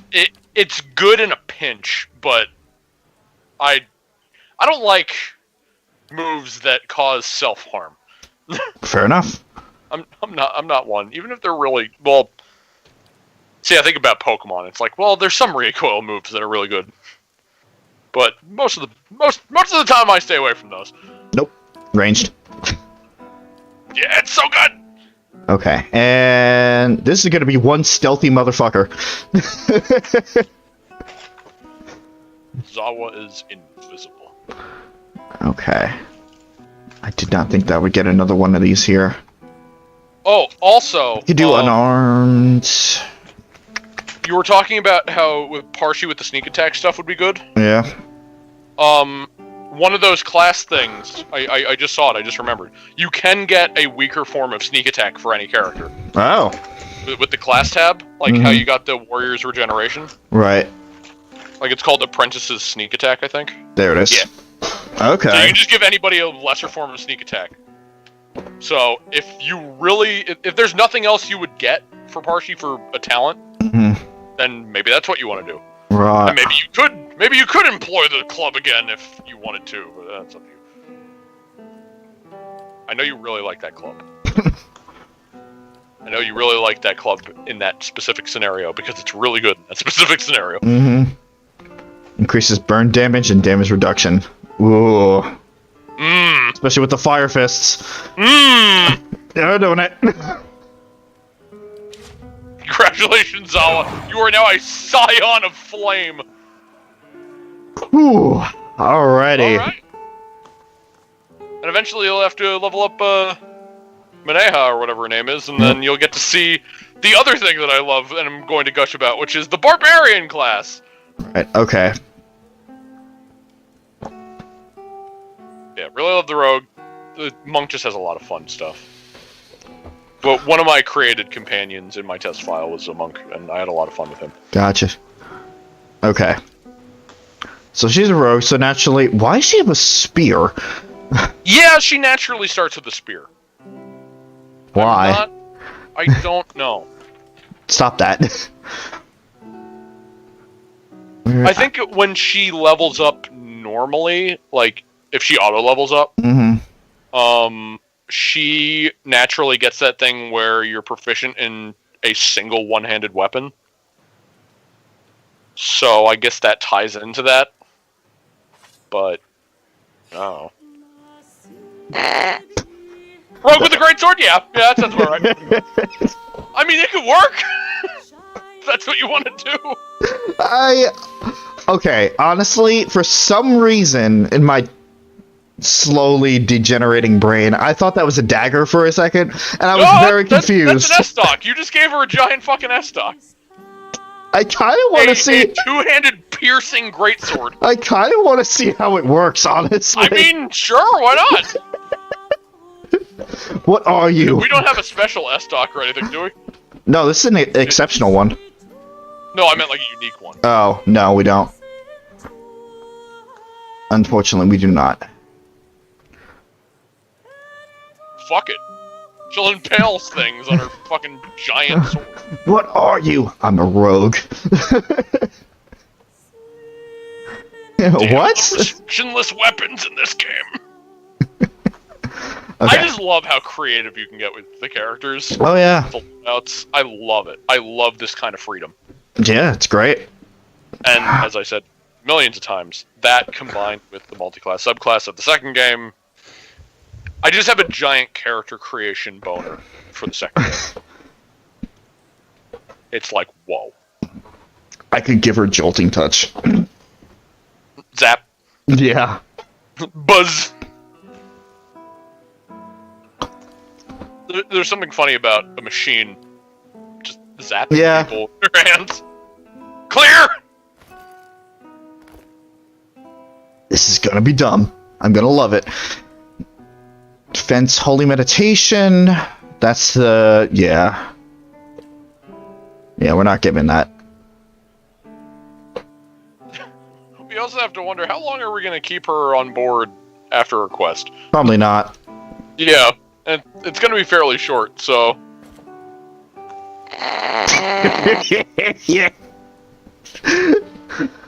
The devil's like, are you fucking You're part of my party. Take this S-stock and wear this hat.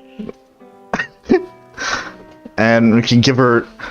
I mean, while she's in the party, we can give her some really good defense. I mean, you could. I would keep that cloak for one of your main party members, personally. Fair enough. Because that's a really good cloak. Alright, then we'll give her dexterity and athletics. Fuck it, why not? Dexterity's good for a rogue. Yeah! You look like a crazy Three Musketeer.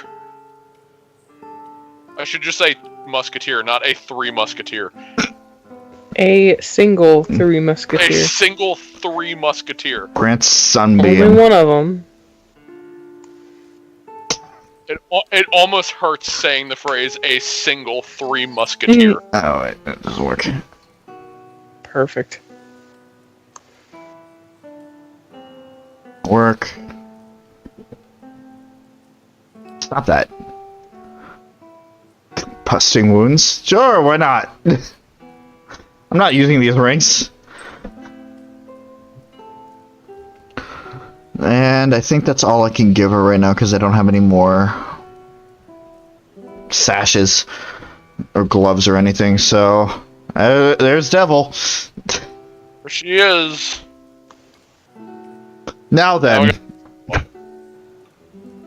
He may get So he has weapons in his second loadout, but you can just keep them hand to hand because that's what monks do. And there's the monk outfit, which doesn't give much defense, but we'll leave him really fast. Yeah. Well, yeah. Not only that, but that's kind of the idea behind monks is they have less defense so they can gain more wounds. Right. Just have to remember that. Because also, while they have less defense, their armor usually is less recovery time. And because they're unarmed, like, their attack speed is crazy. They're like a punching chain gun. Right. It's pretty great when used in a good way. So I probably shouldn't give him reflex boosts then. Because he needs to get attacked. I mean, he needs to get attacked, but you also need to make sure he doesn't die. That's true. There is that balance. You gotta find the good balance. I'll find it. I also like how in the second game that they open the monk's skills up more to accept if they use weapons. Yeah. Yeah, like there, just as a preview, there's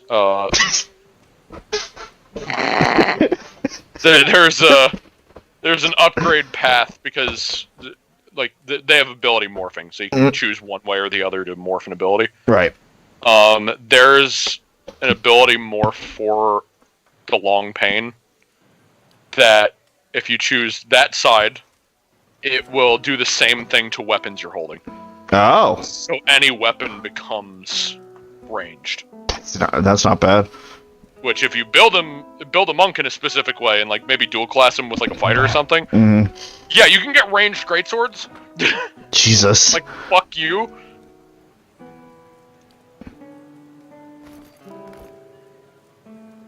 There he is.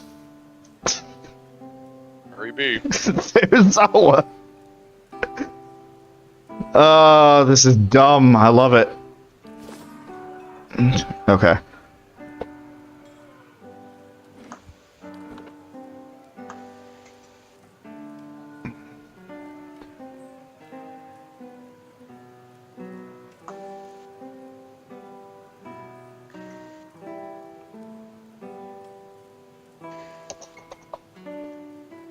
Oh, alright, yeah.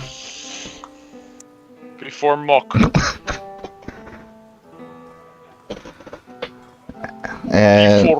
And then I will step out real quick, then we can start talking. Onward, Levi. I wish you luck with your Dr. Pepper and your phone.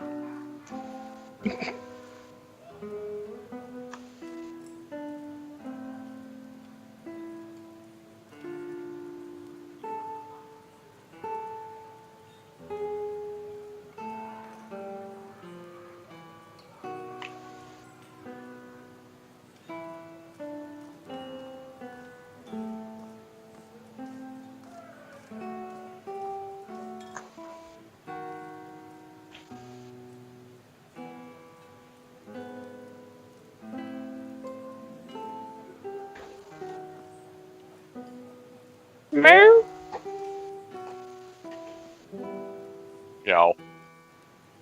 Who's being sassy over there? Who is it? Oh, it's a bat. It's all of them. No, it's a bat. Also, did... Oh, okay. Just Levi ducked out. Alright. Okay. Let's start talking. We'll start with the angry one. Did I voice Salwa? I forget. I think you did, yes. I will never get over that. Yeah, I just need you to go. Yeah, just get the fuck out. Thought I felt your eyes on me. Now come the words. If doubts and curiosity plague you, you're skidding your knuckles on the wrong door. Yeah. I want to ask about the region and its history. I want you I want to know more about the salvation. Well, the Animancers tried to place animal souls into children. If you ever need proof of their trespasses, that alone speaks to it. Wadewood may have taken a god, but to put an animal inside the vessel of a child, animancy is madness. Worse, it took too long to see the crime for what it was. I heard of the first tales, the Orlans suffering first, like they always do. Animals within animals, compounding the madness. I'm not Orlan enough. Did you see what happened? First was a woman, could have chalked that up to female weakness. Then the Catmen, could have chalked that up to them being animals. Then more and more, and more souls ended up at their claws. I would have given anything to place them within a cage with those they saved, and see their craft shape the craftsmen. That those children tear their tormentors apart. I can only give a taste of what they should suffer. It is meager fare for us both. Alright. I guess that's about it for the region. I suspect the answers will seed more questions. Probably. Tell me about Margaret. Oh, you know her. You must. She's a many-headed bitch.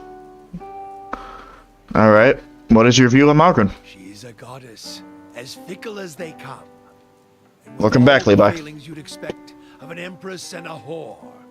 Too many eyes, too many wants, too much to hold on to. That's the failing of a god. More aspects than words to describe her, like most of them. A god with many nations to oversee, only serves to spread herself too thin.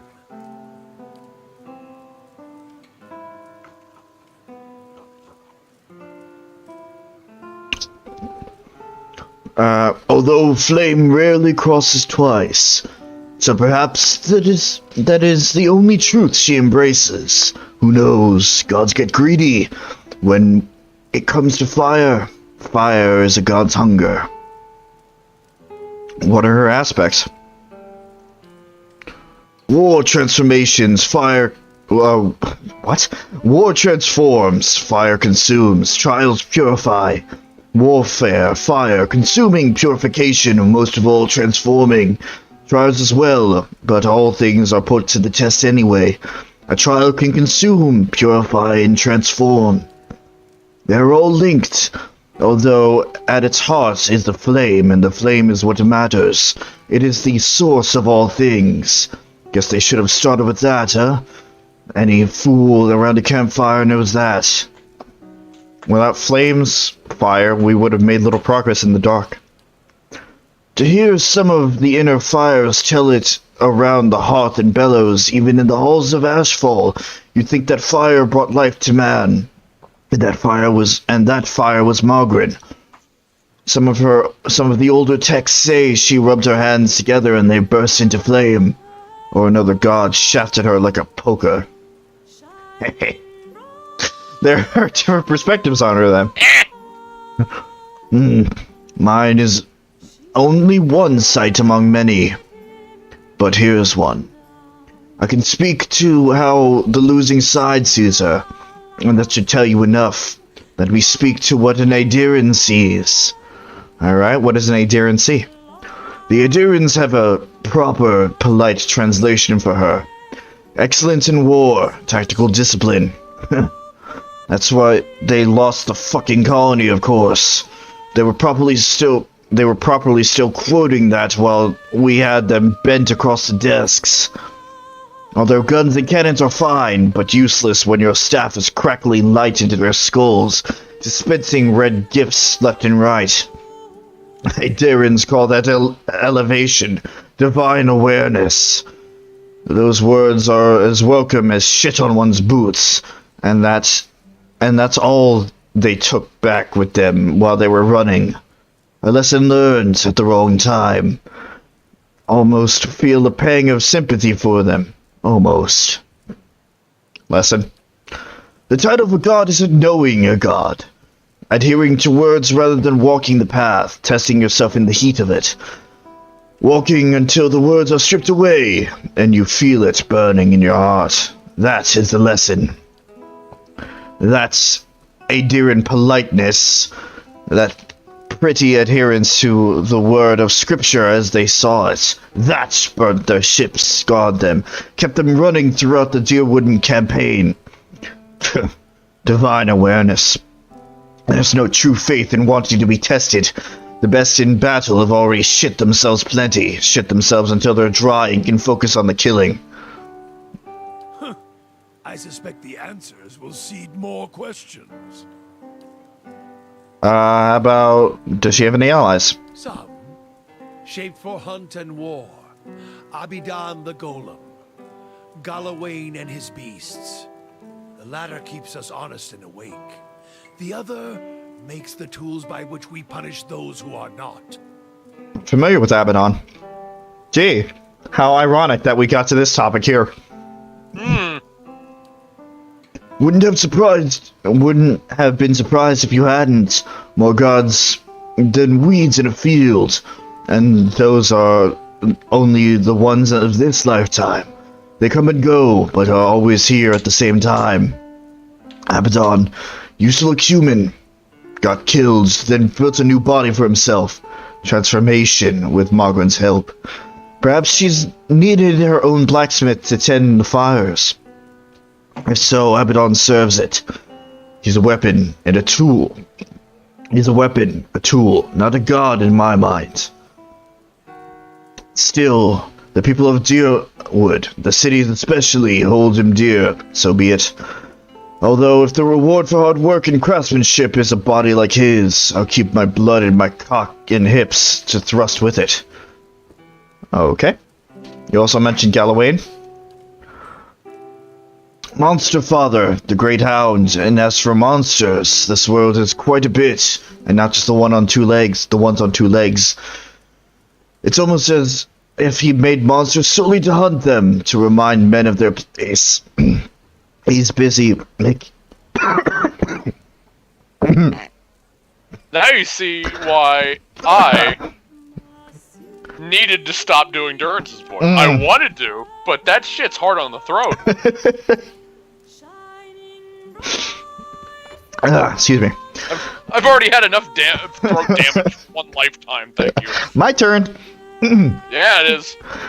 He's busy making more, I suspect. More monsters and sense, variation upon variation. Huh. What do you mean? aspects are a confusing bunch, and considering he respects reversals of fortune, especially in beasts, perhaps not so confusing. No reason why Margaret and he share a bed in my eyes, even if he does believe in the trial, a filthy oiling god in many ways, howling and mewling perhaps like they do. They can keep their beasts. I'll take fire and weapons any day. Alright. Who are our enemies? Fuck! Wait. Oh no, okay. Oh no. He cut me off. Alright. We learned a little bit about Malgren. And how she's connected to Abaddon. Yeah. Awesome. Okay. I haven't... the devil hasn't given me anything yet, so... I suppose maybe we'll have to walk out of the inn. Yes, I believe it's in the town proper. Sure. Okay, bye, Parshi. I'm out of here! I'm taking regret with me and getting out of here. I'm taking my regret! I'm leaving! I'm pretty sure that's not what you're supposed to do in bars. I think I'd miss this place. Had that much right. Oh, hey, look. Sorry, I'm trying to eat silently while in these in-between times. I understand. Although sometimes I will forget to put my mic up, so I apologize. I'm working on it. Slowly but surely. Mm-hmm. Alright. Village was a touch livelier when I saw it last. Ain't saying much, though. This makes me wish I had the voice modulator. Oh well. Her head swivels to look around. What do you remember about Stalwart? Bitter cold and a persistent odor of fish. And that were just the people. Okay, why'd you want to come back anyway? Anything's better than Galvino's workshop. You ain't heard the old buzzard sing. Okay. That's it? Right here. Hold on. Been wondering about what you told Galvino about seeing souls. All that watcher business true? Yeah. Mayhap I'm looking for someone. Woodcutter by the name of Harmka. I have enough intellect to know what this means. This doesn't have anything to do with the Cold Morn, does it? It sure does. Her fingers tighten into fists, the metal squealing and rattling. He was one of them. The mob that destroyed Cold Morn. Did we ever learn about Coldborn, or am I pulling this out of my ass?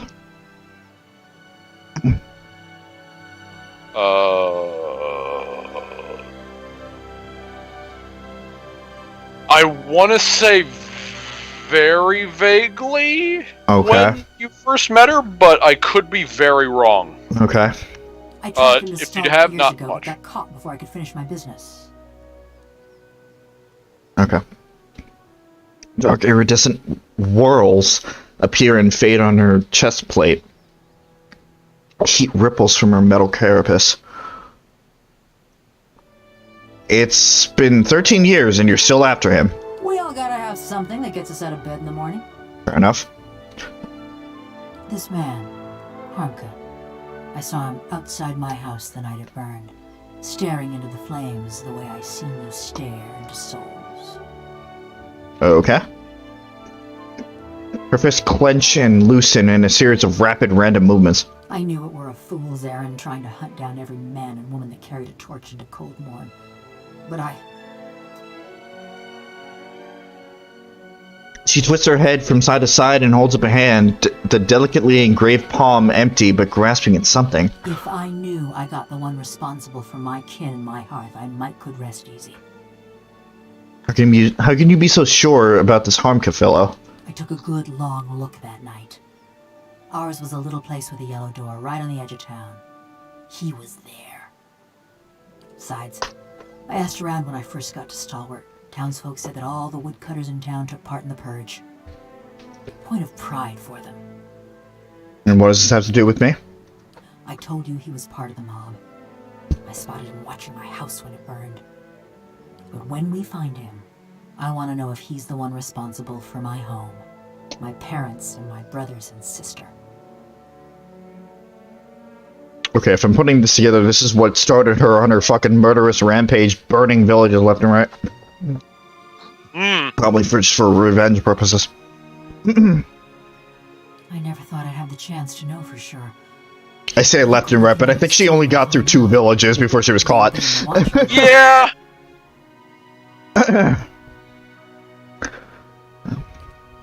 Finding out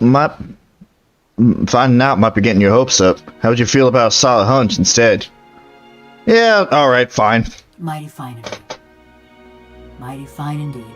She nods again, her head bobbing along to a drowsy cadence. Don't know where he dallies these days, but someone in Stalwart could tell us. People from little villages, they always know. Little town full of little people.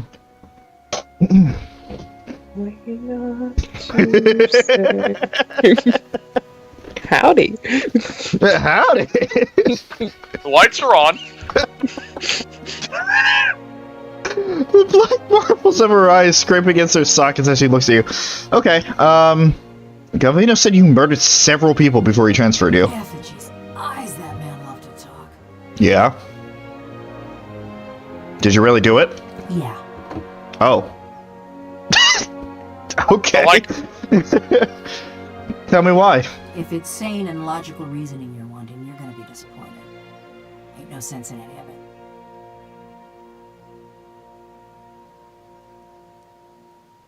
I've heard parts of your story from others. I'd rather hear the rest from you. Mayhap you've heard of Coldmore.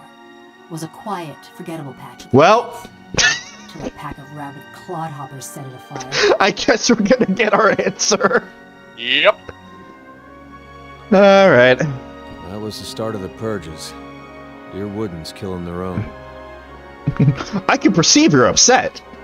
No shit, Parshi. I need 13 perception to be able to see that. I mean, some people just can't see things, Chris. Fair enough. A sudden burst of heat flares from her seams as her essence surges and boils. A farmer on the other side of the mountains woke up one day with his head all aflame and took it for the gibbering speech of his god. Oh. And so did a few thousand of his countrymen. So when he tired of Vorlus fields and marched west, a horde of armed Hicks followed. You're talking about Waidwin and the Saints' War. Bunch of fool nonsense is what I'm talking about. But others have called it the same. If you know that much, then you've heard of Cold Morn. Ours was the village that let a few thousand of Waidwin's troops pass through. You were from Cold Morn? When I heard what happened out there after the war, I couldn't believe my ears. Fine line between couldn't and wouldn't. Interesting connection that now Adair and the devil have in this. Yeah, everything's connected. Small world. Yeah.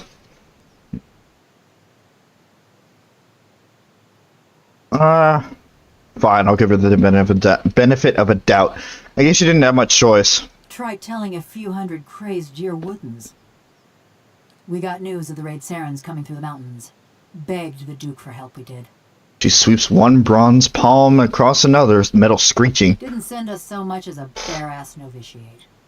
They went to towns with full coffers and lofty connections. Oof. So we let Waidwin soldiers pass. Left him for the Duke to wrangle on his own terms. The Coldmorn was purged in retaliation. Was after the Godhammer made a fine grit out of Waidwin, when dear Woodens were running on rage and looking for something to burn. You catch glimmers and glints at her seams as razor-thin wires pull tight within her body. They came at dark. Hundreds of folk. Every one of them mourning someone lost in the war. Must have decided it was our duty to escort their dead back to the wheel. They didn't light their torches till they had us surrounded. Time we saw them, there was a ring of fire closing around us. Pauses and a mechanism in the back of her skull clicks dully. I woke. Ran to the window. Whole village were a maze of flames. Couldn't see nothing for the smoke. And the screams. Thumb spasms to a strange rhythmic beat. Most ran for the streets. Got caught by the mob. Others hid, let their houses burn down around them. Yikes. Okay, so let's assume that I didn't put 2 and 2 together before I even knew what Cold Morn was. What does this have to do with your crimes? Hunting down the men and women what took part. Thought that much was clear. But you only killed people who attacked Cold Morn, right? Sure. You want me to tell you straight? I found the men and women what destroyed my village, and I burned their houses down around them. Sometimes they was alone, and sometimes they wasn't. Well, I'm impressed. I like her. If it was me saying that, maybe. If it was Parshi saying that, not so much, especially due to her history. Yeah, I don't think she's very pro burning establishments to the ground. What exactly did you hope to accomplish? It were a mob that destroyed our village, but it was just one man that burned my family's house. Kept hoping I'd get to him as I was working my way through the rest of those maggots. No matter now, I suppose. A sigh rattles out of her bronze skull, but her essence whips and twitches as restless as a cat's tail. You and Galvino hasn't had an unusual relationship? Only kind to have with someone like him. Or me. You resent him. No other way to feel about the man who flayed my living soul. Fair enough. How long have you two known each other? Around about 13 years. Too long, you ask me. And he claimed he made you? He'd spread butter on bread and claim he made something.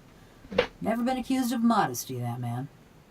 He managed to stuff my soul into this heap of bronze, true enough. Maybe that makes him a genius. Also makes him a son of a bitch. I like her. I really do. Yeah, as I said, I really like the devil. Which either goes for her or myself, because I love myself. Did you ever consider murdering him? Every day. Just kept putting it off. It's not like either of us was going anywhere. Fair enough. What exactly did you do for him?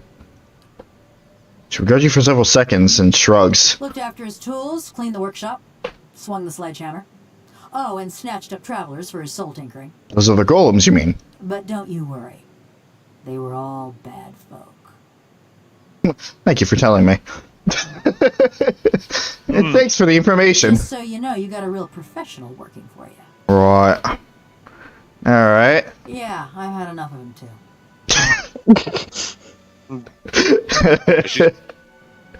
About Durgan's battery. Just because I made of metal don't mean I got any special fondness for smiths and forges. Yeah, I know. Do you know anything about it? No more than what Galvino already told you. Do you remember any of the other expeditions that came to Galvino? Nothing specific. Everyone looks about the same when they got their fingers up their noses. She pauses thoughtfully. Then her head snaps forward in a tiny, quick moment of realization. Only the last group, one before you. There was something different about them. 3 of her fingers clench and spasm. Couldn't put my finger on it, but they was dangerous. Almost felt the hair on the back of my neck. She runs her hand along the smooth, segmented bronze of her neck. Ain't felt that way about anyone else walking through Galvino's door, that's for sure. Oh, that's a leaden key, all right. Murder, tracking, and the best materials for kindling.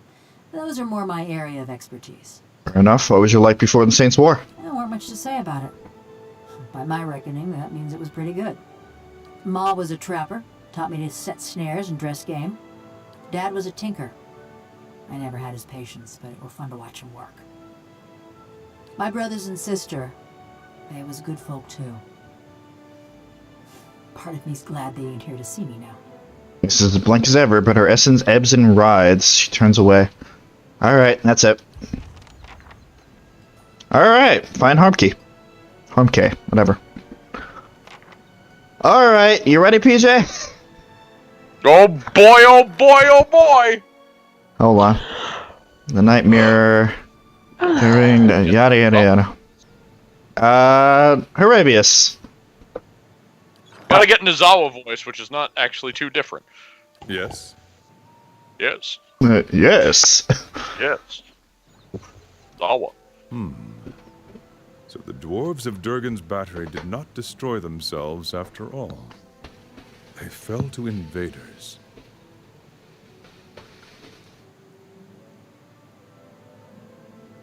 Perhaps, but they seem to have left much behind. We have discovered things thought to be lost. Their influence may yet persist. His eyebrow perks. But we have seen no invaders, and the battery was shut. Did they come only to destroy the dwarves, and then leave? Zawa.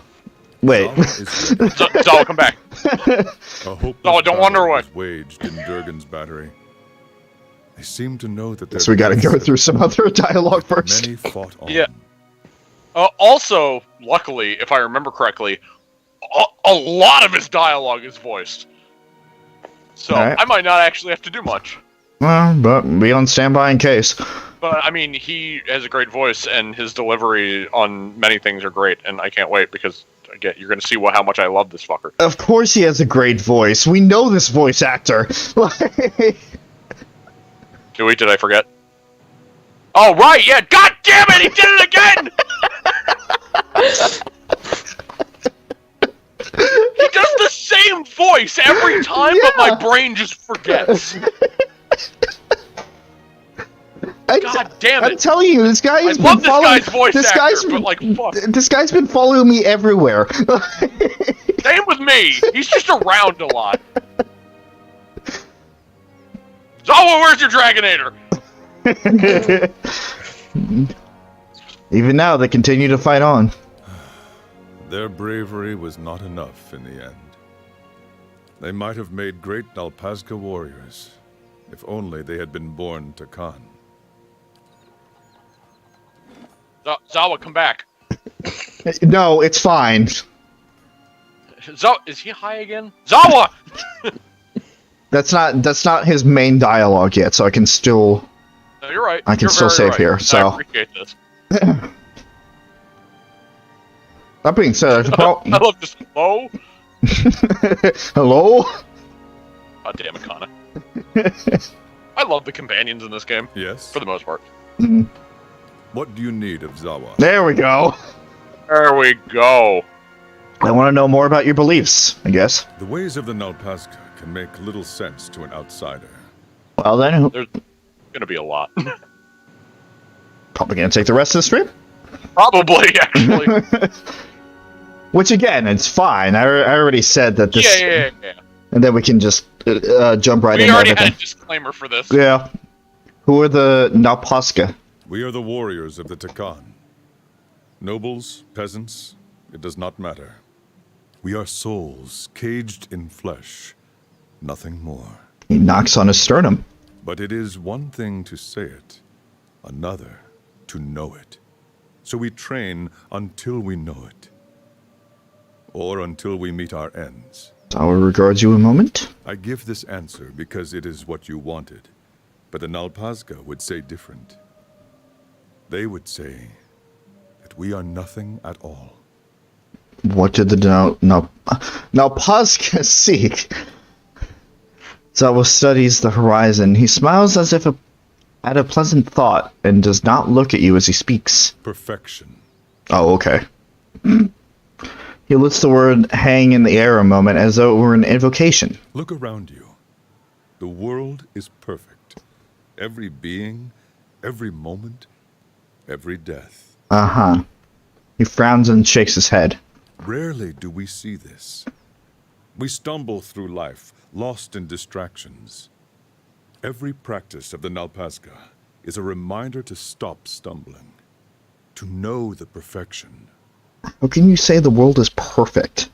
You think the world imperfect? Yes. Most would agree. Most would say the world is imperfect because we suffer. They imagine a world without suffering and dream of living there and suffer all the more for it. This is their mistake. The world is perfect. It was created by a boundless wisdom. It is for us to learn why a perfect world requires that we suffer. When we met, you said you were freeing yourself from vanity. Vanity is a snare that roots us to the ground. The way we see ourselves, the way others see us, these things are not real. They cannot be touched. The Nalpazga teachings reveal many such snares. Fear, pleasure, doubt, hatred. They hold us back if we let ourselves be caught. And what happens if you can avoid being caught? Then you see only what is truly there, and you suffer no longer. You become as a god, seeing things as they do. If you can loose yourself from the snares, then you are free. All right. Tell me about your scars. I meet people on the road, and they pity me. I have come to find it endearing. They see so many scars, and they wonder, how can the man beneath not be broken? He runs his fingers over the puckered remnants of a gash on his left forearm. A scar is a wound that heals, a living reminder of our power over suffering. They cause no pain, only the echo of pain, which cannot hurt you. Show me a scarred man, and I will show you a man who can overcome. Why had you eaten snowcap when we met? The Malkachoa? At any time, it is rare that I have not eaten some. I'm high all the fucking time. When you first try it, it seems a beautiful fantasy. You see colors you have never seen. Meet creatures that are not there. Just keep thinking of so many references. It's just like somebody takes drugs and it's just like, dude, have you seen the fucking dragons in the kitchen? That's all that came to mind. Dragons in my own homestead. With practice, you see that all it does is show you reality, the essence of all things, how they are alike and connected. Yep. You take drugs and you see Puff the Magic Dragon. That's how that show began, don't you know? Oh, yeah. He's eating so many mushrooms. There's the dragon. All those times they went on those magical adventures, did you notice that there was smoke that took them there? I have watched trees grow and wilt before me. I have tasted meat and known the animal's life as if it were mine. Let's face it, most of the shows that we watched as a kid were probably in some way or another made by someone really fucking high. I'm going to say one word, and it's going to click. Shaggy. Yeah. But the Malkachoa often causes the stomach to empty with great violence, so it is not for everyone. Okay. It's just his way of saying, yeah, but like this mushroom, it makes me see wonderful colors and experience life as animals and see nature for what it truly is. Also, it gives me. Skype cut out. What? PJ? Oh no. Oh no. PJ. It makes PJ disappear again. My computer's been fucking. No. PJ. PJ, no. PJ, come back. Yeah, Levi, you're right. Like Ren and Stimpy, that's another one. The Animaniacs too, which they just recently made a reboot of. I've not seen it yet. PJ, come by. PJ. Damn it! It was the punchline of the joke too. I know. Oh shit. Well, tell me again why you think it is we should suffer. If I did not suffer, I would not aspire to free myself from it. I would wander from one unfulfilling goal to the next. More wealth, a better station. My soul would wither. But to search for a place beyond suffering's reach is to nurture the soul, to harden it against the elements. Suffering is the greatest gift the gods have given us, their most beautiful, perfect creation. It is the hand that turns the wheel. PJ, what happened? PJ? He's in the chat right now. Oh. Unfortunately, he's not here.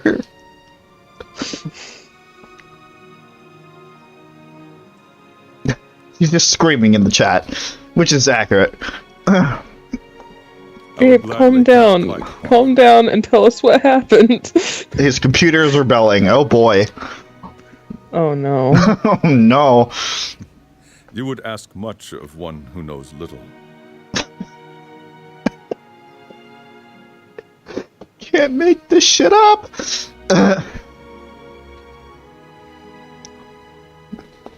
Where'd you learn how to fight, Zawa? Most Takan have two choices. They can grow crops, or they can become Nalpazka warriors. Well then, become a farmer or fight for your life. I don't know. I think the farmer life is a little too boring for me. I guess I'll just die. Yeah, I'll just die. PJ, what do you want me to do? I'm not going to sit here on screen while your computer shits itself. Fight for Ma. You're right. God damn it, Vinny! You. Fucking playing Final Fantasy VI again. Of course, only when you stream. Yeah, he left off at. I know the game. I can play it just fine, but seeing him react to it, this is not on topic at all. But the fucking Twitch notification just popped up and dismantled my train of logic. I mean, you can always watch it back later. Though. I know. But what'll I do until 3 a.m.? Devil May Cry? Maybe. How far are you? I haven't progressed since the last time we talked about it. Okay.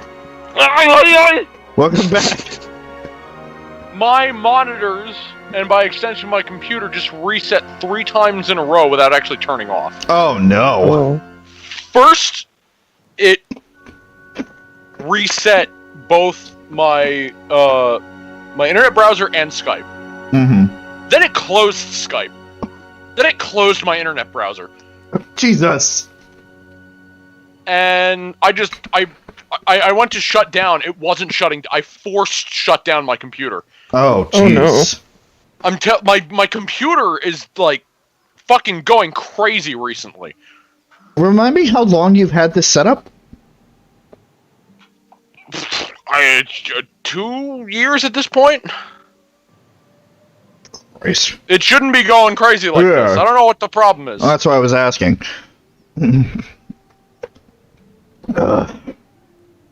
Anyway. Excuse me, tech support. My computer's possessed. Yeah. Yeah, so is my PlayStation. Vinny's scared of my PlayStation. This is not a joke. I know, I remember the story. But it's funny to listen to anyway. Don't want to miss Zawa's shit. Anyway. Love Zawa. Anyway, he was talking about either growing crops or just dying. Did I miss anything good? Not necessarily, no. Okay, good. But I mean, you're gonna watch this stuff back anyway. You're right, but listen, I want to see the live ones now while I'm in it. Fair enough. I was the youngest of 5, a dreamer. The Nalpazka were always in my thoughts. You may say I'm a dreamer, but I'm not the only one. I hate my brain. They did not feel the same about me. 3 times I tried to join their ranks. 3 times I was refused. Why were you refused? All that time spent dreaming, and I had not thought to prepare. I was lazy, uncoordinated, overweight. If they had not refused me, what shame I might have brought to them. But they accepted you eventually? They had no choice. Our high priestess had a vision. Let me guess. Malkachoa? Malkachoa, plus some other shit. Knowing her. No one put on a better ceremony than she.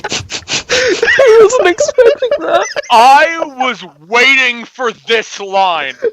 Because the delivery is so good. It's just so casual. I know. I lost it the first time I got to this.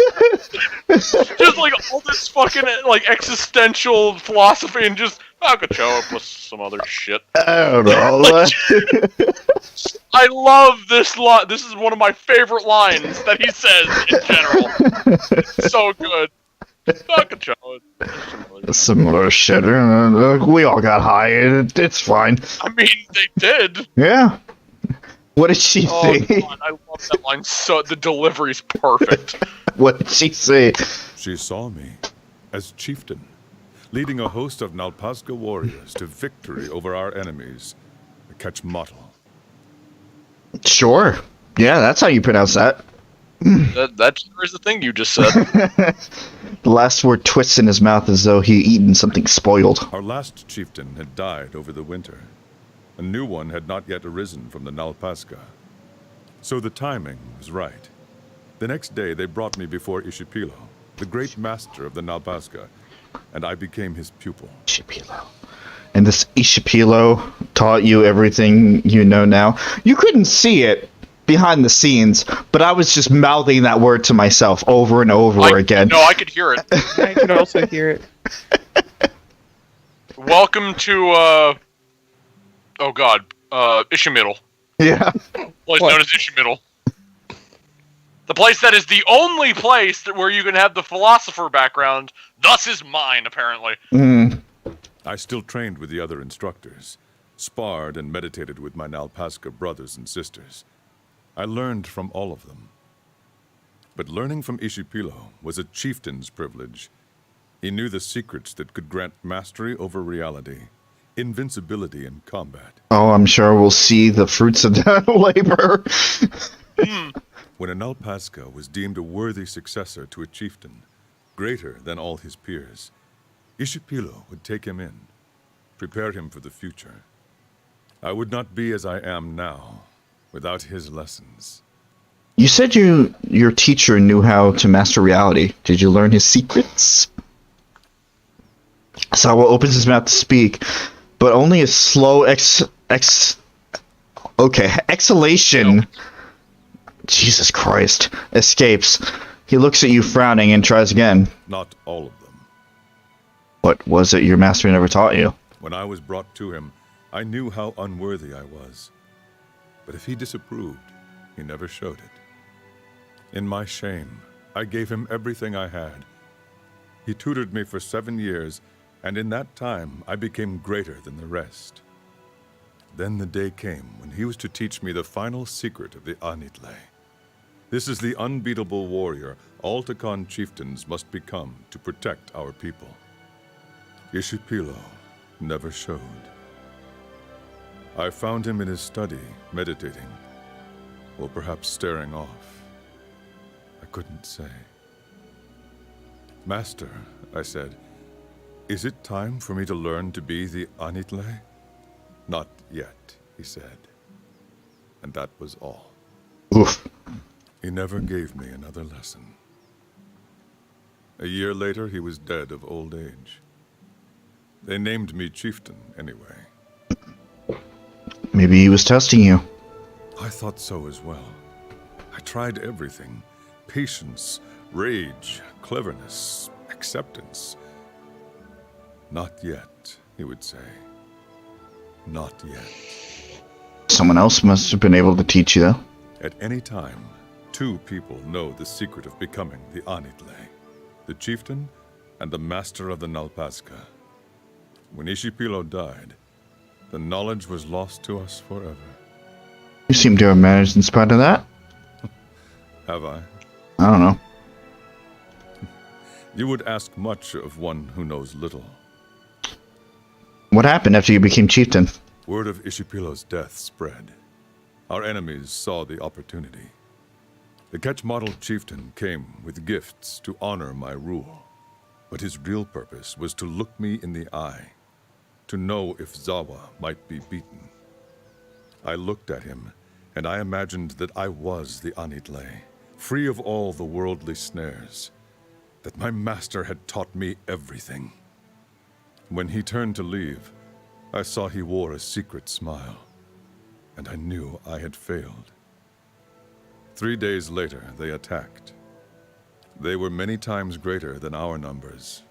They had been trying to conquer us for generations, and the Takan chieftain had always sent them running. The power of the Anitle. In my heart, I knew we would lose, and it would be because I was not the Anitle. So what did you do? What we had always done. I gathered my Nalpazga warriors and led a charge into the belly of their army. The Nalpazga believed Zawa was the Anitle, and it gave them strength. For their sakes, for Takan, I believed it too. My mind found a place it had never reached before. I could see my enemies' moves before they made them. I could see my own actions in front of me, the path to victory. I did as I saw, and the Ketchmodel fell in heaps. And then the Ketchmodel chieftain came to face me, and he knew Zawa was not the Anitle. When I saw him, I knew it too. I hesitated. My enemies fell upon me. One by one, the Nalpazga were defeated, and Takan was conquered. What became of your people? Of the men, they made slaves. Of the women, they made wives. Their way is to absorb the conquered, make them forget themselves. If the Ketchmodel defeated you, how did you survive? They take you alive if you are a chieftain. They break your body and your spirit. Then they show you to their people, and to yours, broken. After that, they cut off your head so that they may drink your soul from it. But you got out of it. Oh no, they did all of those things to me. They flayed me until my screams became whispers, until I no longer knew who I was, and my only hope was to die soon. But they didn't stop, and that was their mistake. In my lowest moment, I released my grip on many worldly things I had come to embrace since my master's death. The pain made the world clear again. They brought me out to be executed, not knowing any better. They swung the machete down upon my neck, but it would not cleave. Each hack of the knife brought great pain, and the pain showed me glimpses of pure truth. For a moment at a time, I was the Anitle. I broke my bonds by seeing beyond them. I slew my executioner by knowing I would slay him. Were you able to free your people after that? All at once, Zawa seemed to deflate. No. When the pain faded, so did my enlightenment. But it was enough to make my escape. I swore to return when my soul was ready to defeat the Ketchmodel. When I had rediscovered my master's lost secrets. You said you swore to return to liberate your people. Did you ever free them? No. Okay. I searched my empty homeland for any trace of Ishipilo's knowledge, but I knew he had left none. It would have been too dangerous. When that failed, I began searching the land to see if knowledge of the Anitle had come from abroad. I visited temples and monasteries.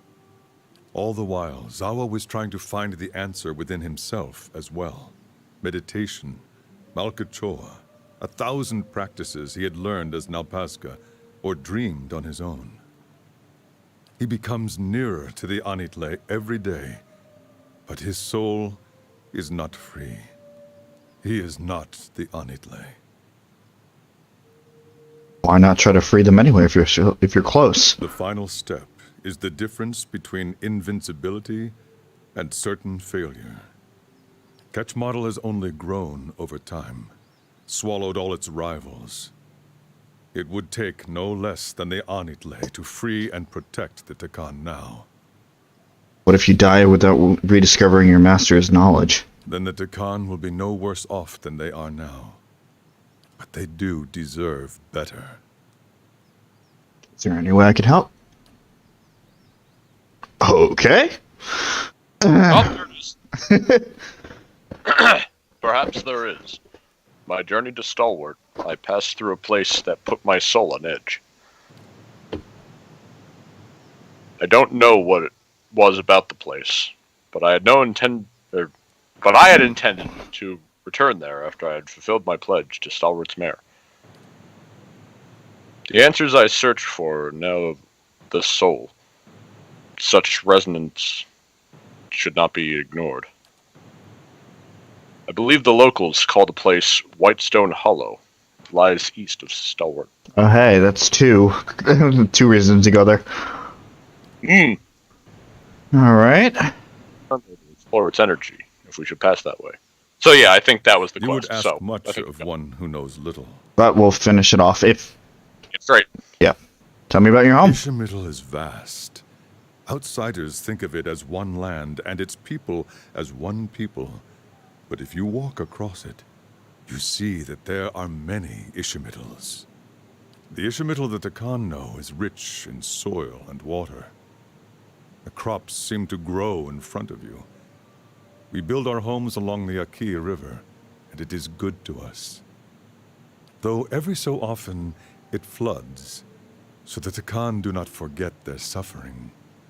It would not be the rainy season without my neighbor Esley swimming after his escaped goats and nearly drowning.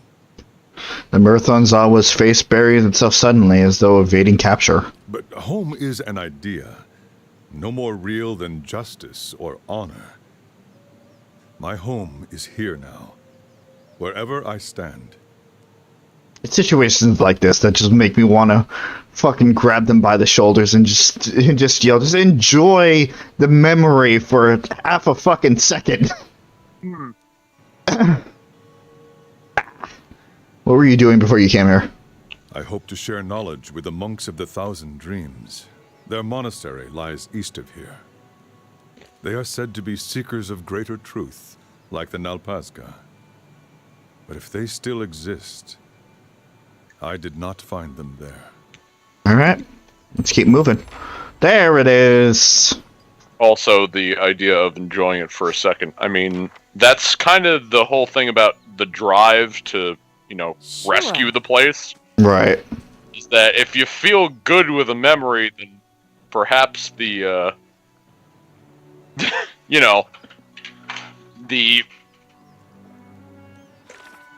it's not strong enough, Gotcha.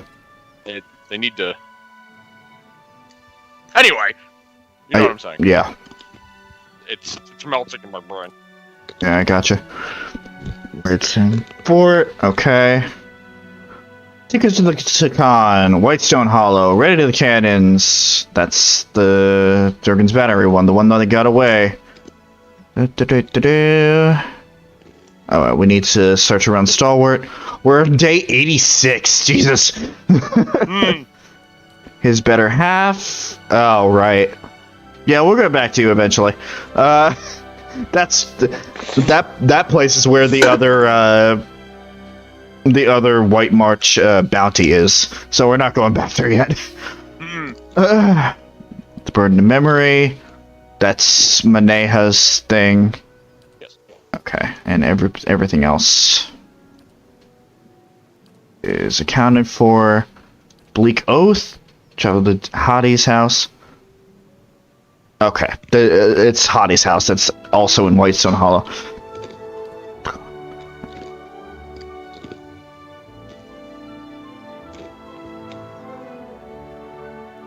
I was looking at one of the parts. Oh, I never found the other thing of the helmet in Durgan's Battery. Yeah. Yeah, when you first started describing one of the other quests, I thought that was the one, but no. Well, never found it. I mean, we'll be going back up there anyway, so. And it didn't fail us, so it's still active. So we'll see what happens when we go up there. But we have a lot. We got a lot to do. We have a lot to do. So we'll probably revisit these places next time, see what changed, see what's the same, and then make our next move there. Crunch. Pringles!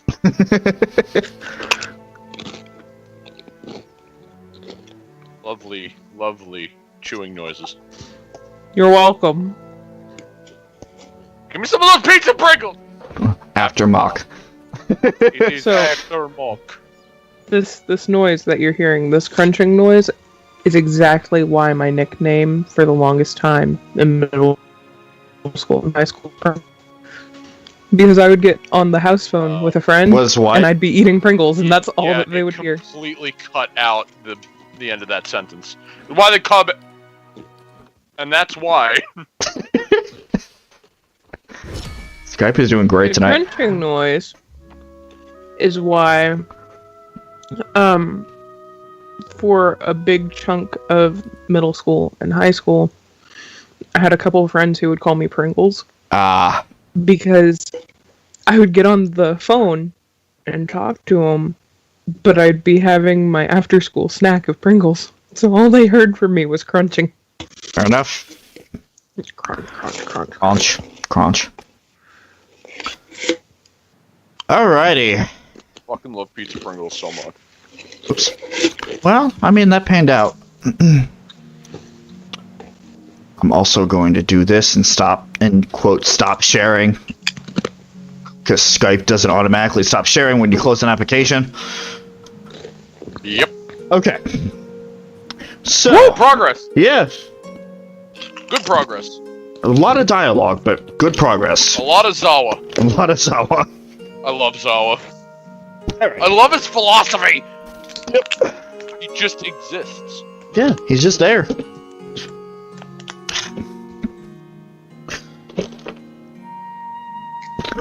Keyboard back. Okay.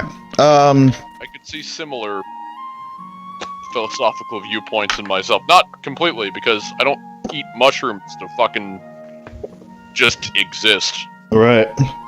But Yet. similar to what? No. Also, Levi, we're wrapping up, but we're not done yet. It's done with the game. We go through the whole spiel. Drunk or on drugs, I'm still convinced I'd just go on a murderous rampage. Like, actually. But I'd be very zen while doing it. Which would probably be more disconcerting. I'm going to run these experiments. No. Wow, OBS. Okay, there we go. I have way too much willpower for you to be able to run your experiments. I kid. Alright. So, upcoming week. Today was Tuesday. Today / tomorrow. Don't expect anything from me this week. It's Christmas week. I am anxiety.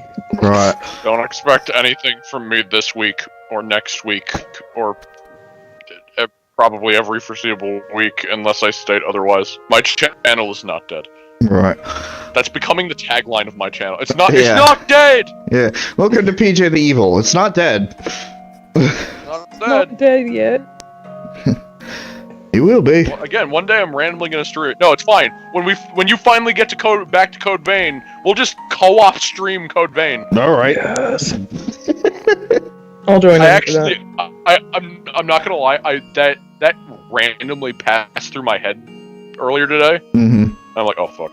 That would be kind of fun. Of course, I always thought if I ever did actually stream Code Vein, I'd have to play as Genesifer. I'd have to. Yep. Yeah.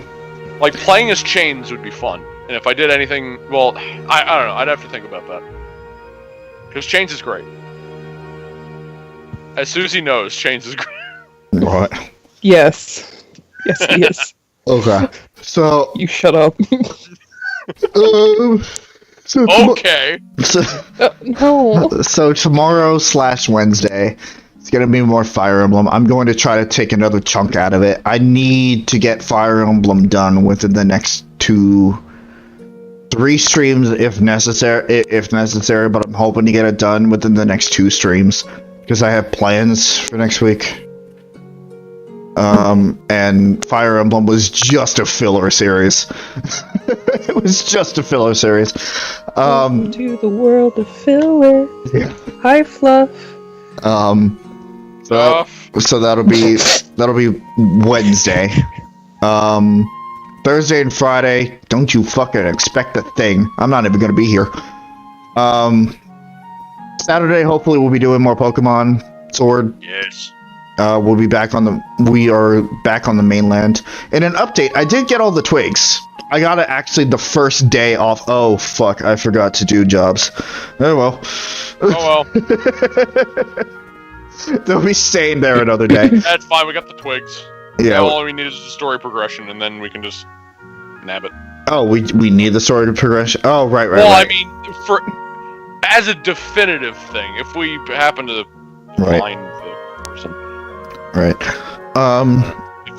If you I don't know if you've been looking for I have not. Yeah. So at the very least, by that story progression, we will be able to do it. Right. Otherwise, if we happen to find this NPC that I'm convinced is around, even though as time goes on, I'm more and more convinced that maybe I'm just crazy. Oh, you definitely are. The outcome, but yeah. But I could have sworn. I could have fucking sworn because I've only ever gone to that island once. Right. I didn't even know that island existed. I know, and I've seen people who are like, I can make you a fucking thing. Right.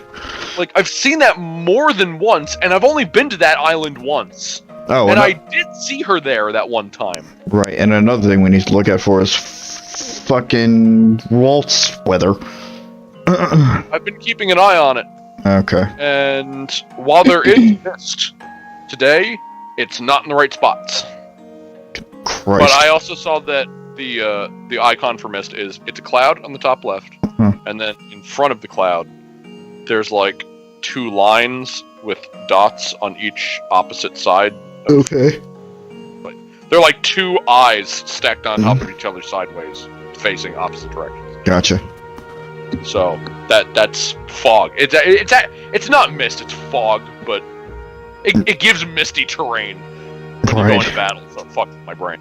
It's fog. And the other thing we need to get, we can't get yet because we don't have access to that part of the wild area. Kelly. Right. Which would also be in fog. Right. But so. God damn it. Anyway, so yeah, Saturday hopefully is going to be more Pokemon with everybody present. Sunday, if nothing changes, which I suppose we'll talk about that Friday or Saturday, will be more Fire Emblem. If there are plans for that night, I'll do what I did last week and just do an early day stream. And see what I can do. Monday, because we finished up Horizon last night, actually. So, Chris and I are going to be doing Hive Swap Act 1. We're going to try to knock it out in one solid stream, which hopefully we can do. Hopefully it shouldn't be too much trouble. And then we're going to start the new year with Hive Swap Act 2 while we're waiting on the Nonary games to go on sale. So that's going to be Monday. And then next Tuesday, providing nothing extraordinary happens, we're going to be doing more Pillars, and we're going to delve into White March Part 2, although whether it's going to be main story or just side quests depends on the efficiency of everything. So, that is that. In terms of Blaze Blue, I am slowly but surely editing the first session. I don't want to bring a negative aspect to it, but again, it does have some audio problems. It's mostly from my mic, because for some reason, my mic is starting to sound like glitchy and garbled again when I record, so I need to look into that. But I'm doing the best I can. I'm slowly editing it. When I'm ready to release it, I will let you guys know, just to make it easy. That's it for me. Chris is doing stuff. If I remember correctly, he said he's not going to be doing any new stuff until next year. But I mean, he's still editing current stuff. But he's also working a job, so. Me too. Yeah. So so that's Chris's end. PJ, as he said, his channel's not dead, but it's kind of in stasis right now. And Suzie has a dual channel situation. Suzie Gwatney, which you see there, is her gaming channel. No updates to it right now, but there are some highlights. The full playthrough of Dragon Age Inquisition on Nightmare mode, and I'm so proud of you. and Shadow of the Colossus, and then Rowan Rose, which you'll find the links to that channel in the description of these streams or on the Suzie Gwatney channel, one way or another. Use the links, save yourself the headache. Art channel, some really good abusive, really good art. Whether when she's not doing art for our independent campaign, she's doing art for the channel or just for fun or commissions. But she's also working 3 jobs.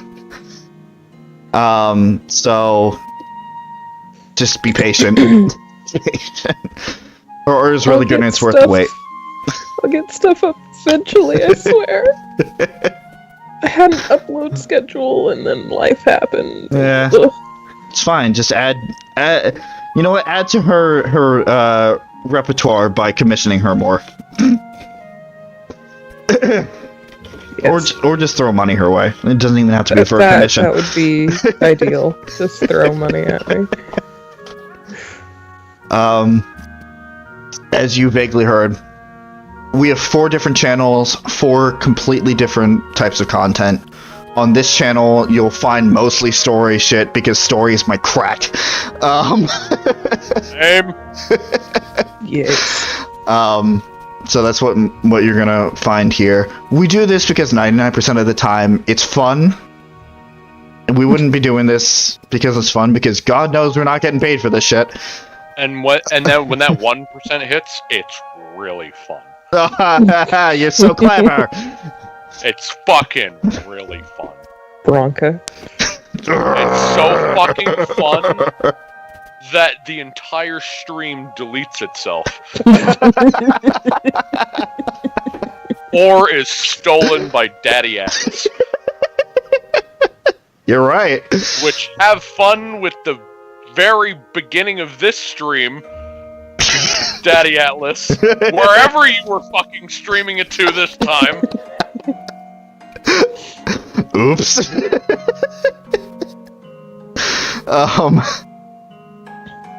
And we have a lot of plans in the works. Just for the Tuesday slots alone, we're 3-4 games in the future.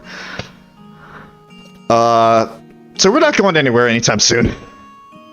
And we hope that you continue to join us on these adventures, because I mean, doing it ourselves is fine, but having other people along just adds on to the ride. And it's great that you guys take time out of your day, either in the or incorporate it if you know the schedule by memory, whatever the case is, to come in and join us. Thanks for giving us your support. For some reason, I forgot part of my end slate, so we're just going to skip to the end. Just once again, thank you guys for watching, and at least for this group, because I'll see you guys tomorrow, but for this group, happy holidays. And we'll see you guys next time. Good night, everybody. Good night, everyone.